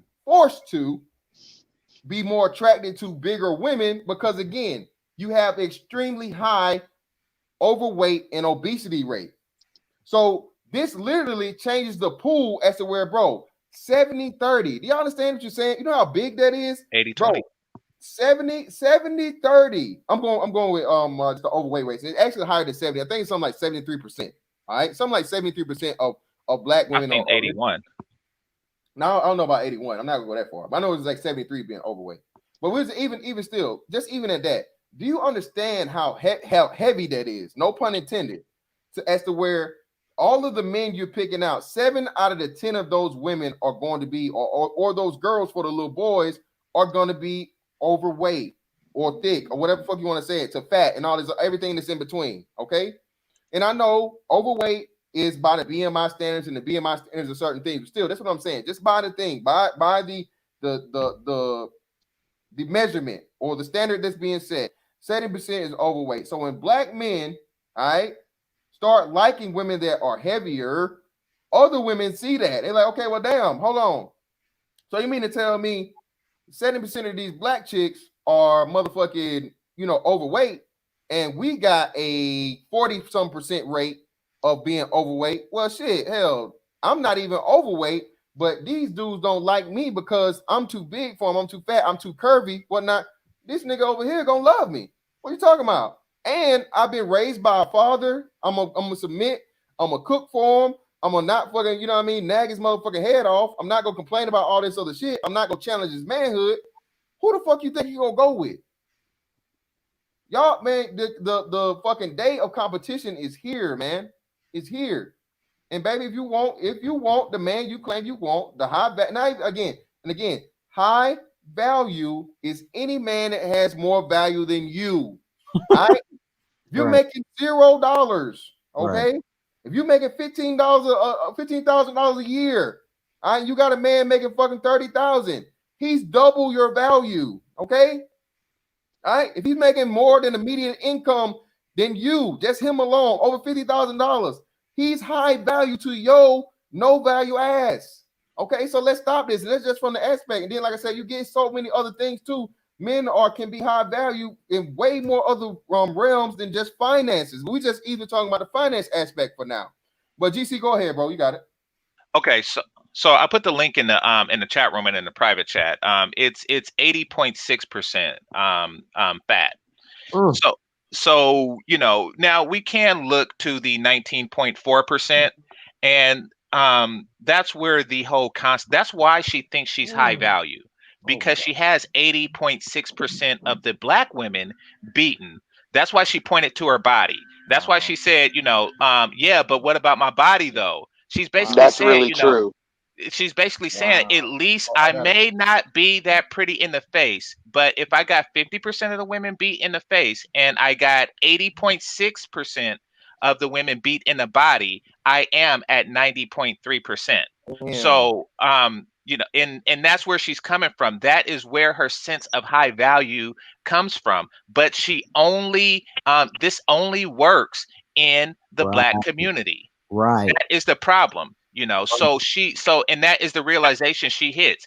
She's looking around and she's seeing all these fat chicks. She's seeing all these fat chicks and she's like, oh, I am the shit. I am the shit. Look at me. I'm skinny.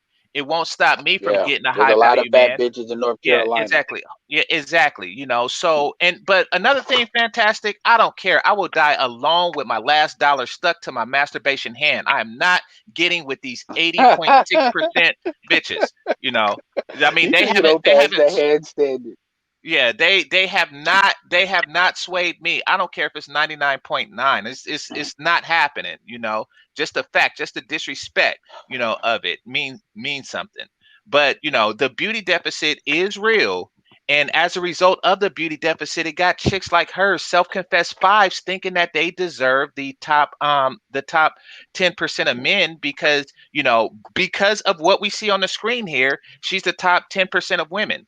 Now, I want to point out also that we're the only race where the women are fatter than the men, and black men are less fat than non-Hispanic white men. So let's be clear: we're the best, everything, and big penis. So and so GC, what the thing is, they're still operating under the delusion. They're saying that they're starting to compete, but they're really not competing globally. They're only competing. No, with they're not competing. They're not competing even with each They're other. still arguing with competing. Yeah, I mean, or else it wouldn't be 80.6%. They're not even competing with each other. They're basically doing what they want to do and hoping that we have to get used to it and accept it, like Fantastic said. Yes, but they're trying to run out the clock. Exactly, but there's a growing number of men, and Kevin Samuels represent that, and that's why she was so distraught, that are not going to accept it no matter what. And the thing is, this COVID situation that we in is.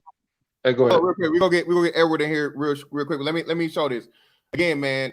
Now this is it said from this information was 2018, and I guess the shit was dead between 2013 and 2016. I promise you, people, it hadn't got any better. It's only gotten worse. Now pay attention to this. Pay attention to this now. All right, so just overweight means like you're overweight. All right, you have a 20% increase between, or excuse me, like a 15% difference between you and white women. All right, and non-Hispanic to they didn't do it here. All right, but here once you go down here, all right, you guys have almost a 20% difference in between you and white women of being obese. All right, obese is the furthest thing. I mean, you had a higher than 30% body fat rate. All right, and the bigger it gets, the worse it gets. So even still, of that 80%, of that 80%, 50% of that is the worst. Excuse me, 56% of that is the worst extreme, man. So again, listen, when you get and how do I? The man is doing you a favor. He's doing you a favor, all right? If you are in any of these calculations, right? And he's considering you, all right? Because by the standard that's set for the beauty standard that's set for society, if you're overweight and all this stuff, and actually overweight, I'm just not going by the fucking BMI. Of course, if you motherfucking, 5'9", 5'10", Bitch, if you weigh more than a man, let's do that standard. Go well, ahead. that's why when you deal with BABGs like me, you have a motherfucking For the advantage. slow chicks.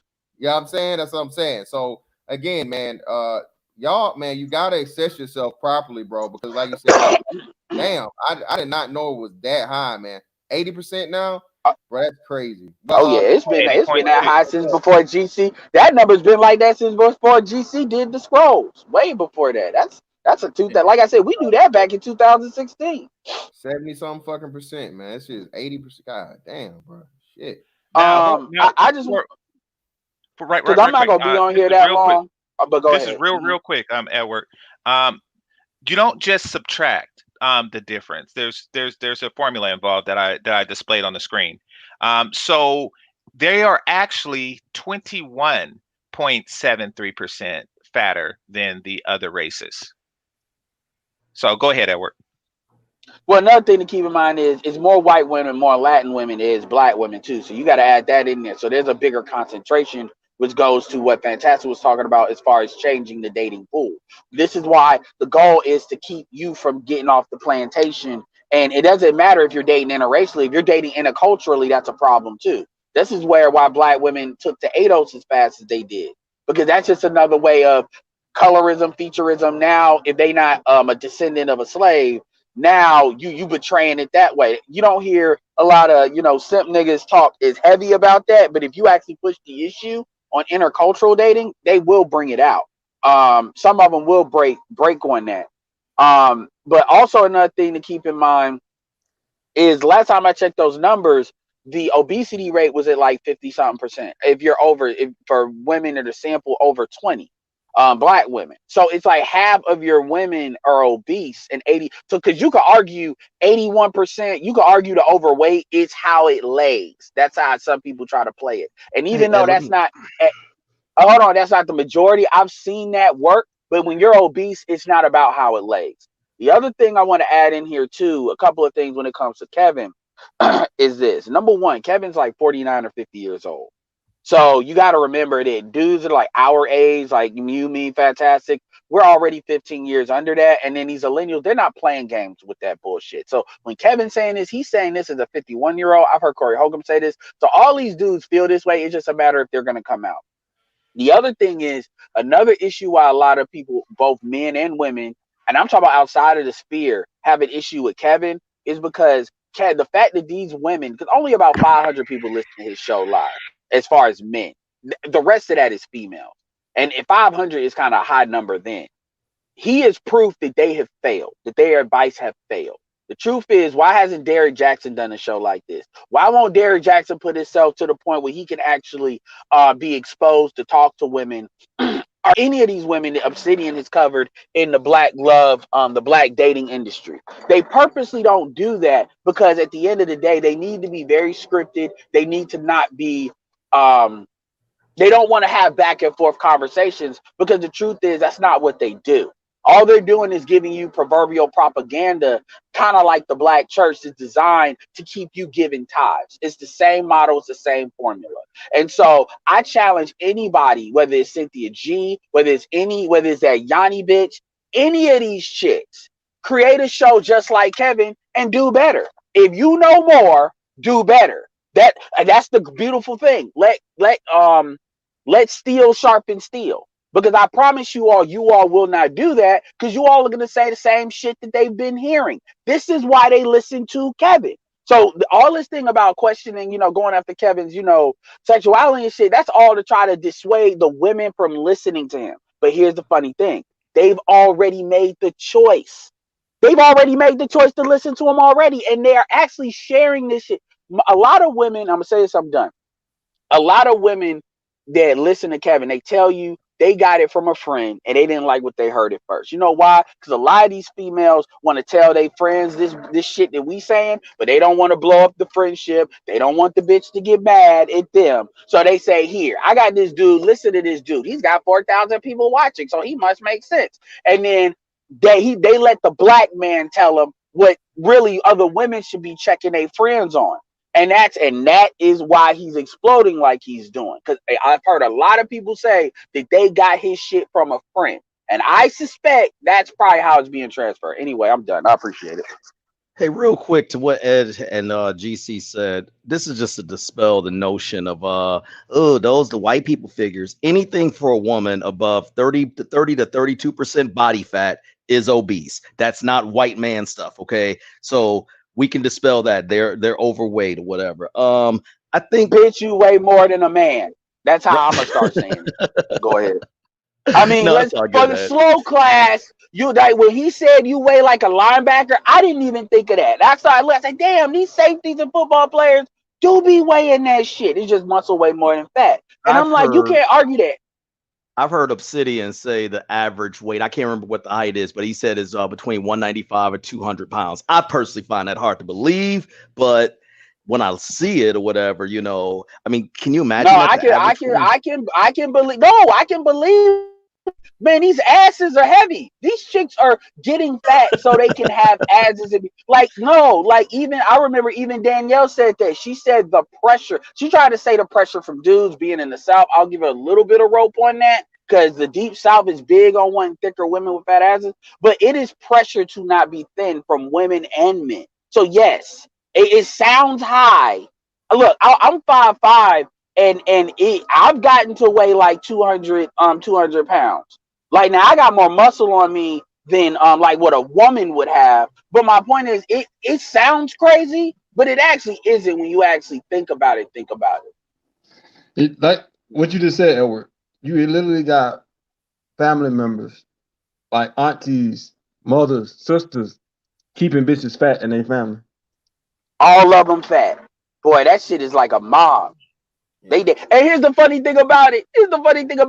These chicks can't shame these chicks to choose a man that wants to be the father of their goddamn child. But when it come to your ass not eating, oh, that's when the shame shit activates the soul food shame program. I've heard it. And I've had to tell, I got into it with some of my family members because I've said, y'all need to chill out with that bullshit. And they think because I'm questioning the elder women that I'm out of fucking line. I'm like, no, man, you keep these chicks alone. That's like auntie, great auntie, call. And then what the fuck you gonna say to them then? You're not gonna say nothing but look at them. Then they want to fight me. But whatever.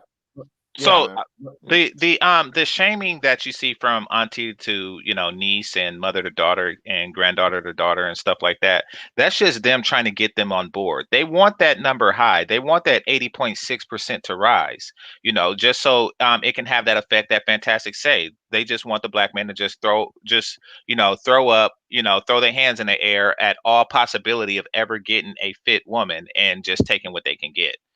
That's what they're hoping for, and that's why they're encouraging and their it's daughters. effective. Yeah, that's why they're encouraging their daughters to be fat. Well, it's becoming less effective in future generations, unfortunately for them. And the truth of the matter is, they're the only race of women that are doing that so deliberately. Yeah. It's like going to the Borg. Yeah, exactly. Yeah, because because the white men, because the white women, because the white women. Here's the thing that I would tell women: fuck what any of us are saying. You're always gonna say because black men are saying it, it's wrong. The shit that we're telling you to do, as far as get market research, as far as do what men are looking for, the men that you want. Other races of women and other cultures of women are doing it. So if you don't do it, they're gonna do it.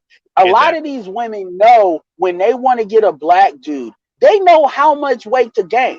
Because a lot of these women work real hard to keep that down because they know how these white boys are. Even some of these Asians, they just got to let it go a little bit and then let it go in the right places. And where a lot of white dudes will say, I ain't trying to deal with that. They know the black. And see, when they go to date white men again, they know to lose the weight. I've seen this.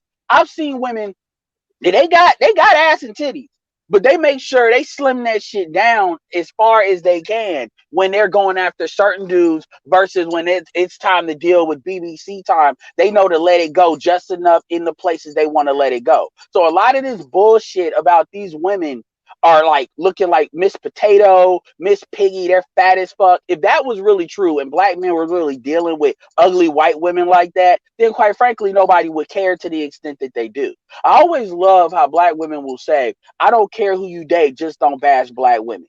even though in the mainstream media, everything that we've heard is niggas ain't shit. As if if black men just dated out and didn't say shit, black women would be quiet about it. Like, I've heard that. And by the way, that main chick that's going after Kevin too, I did a play-by-play I did a play-by-play on her, and I look and shout out to Platinum.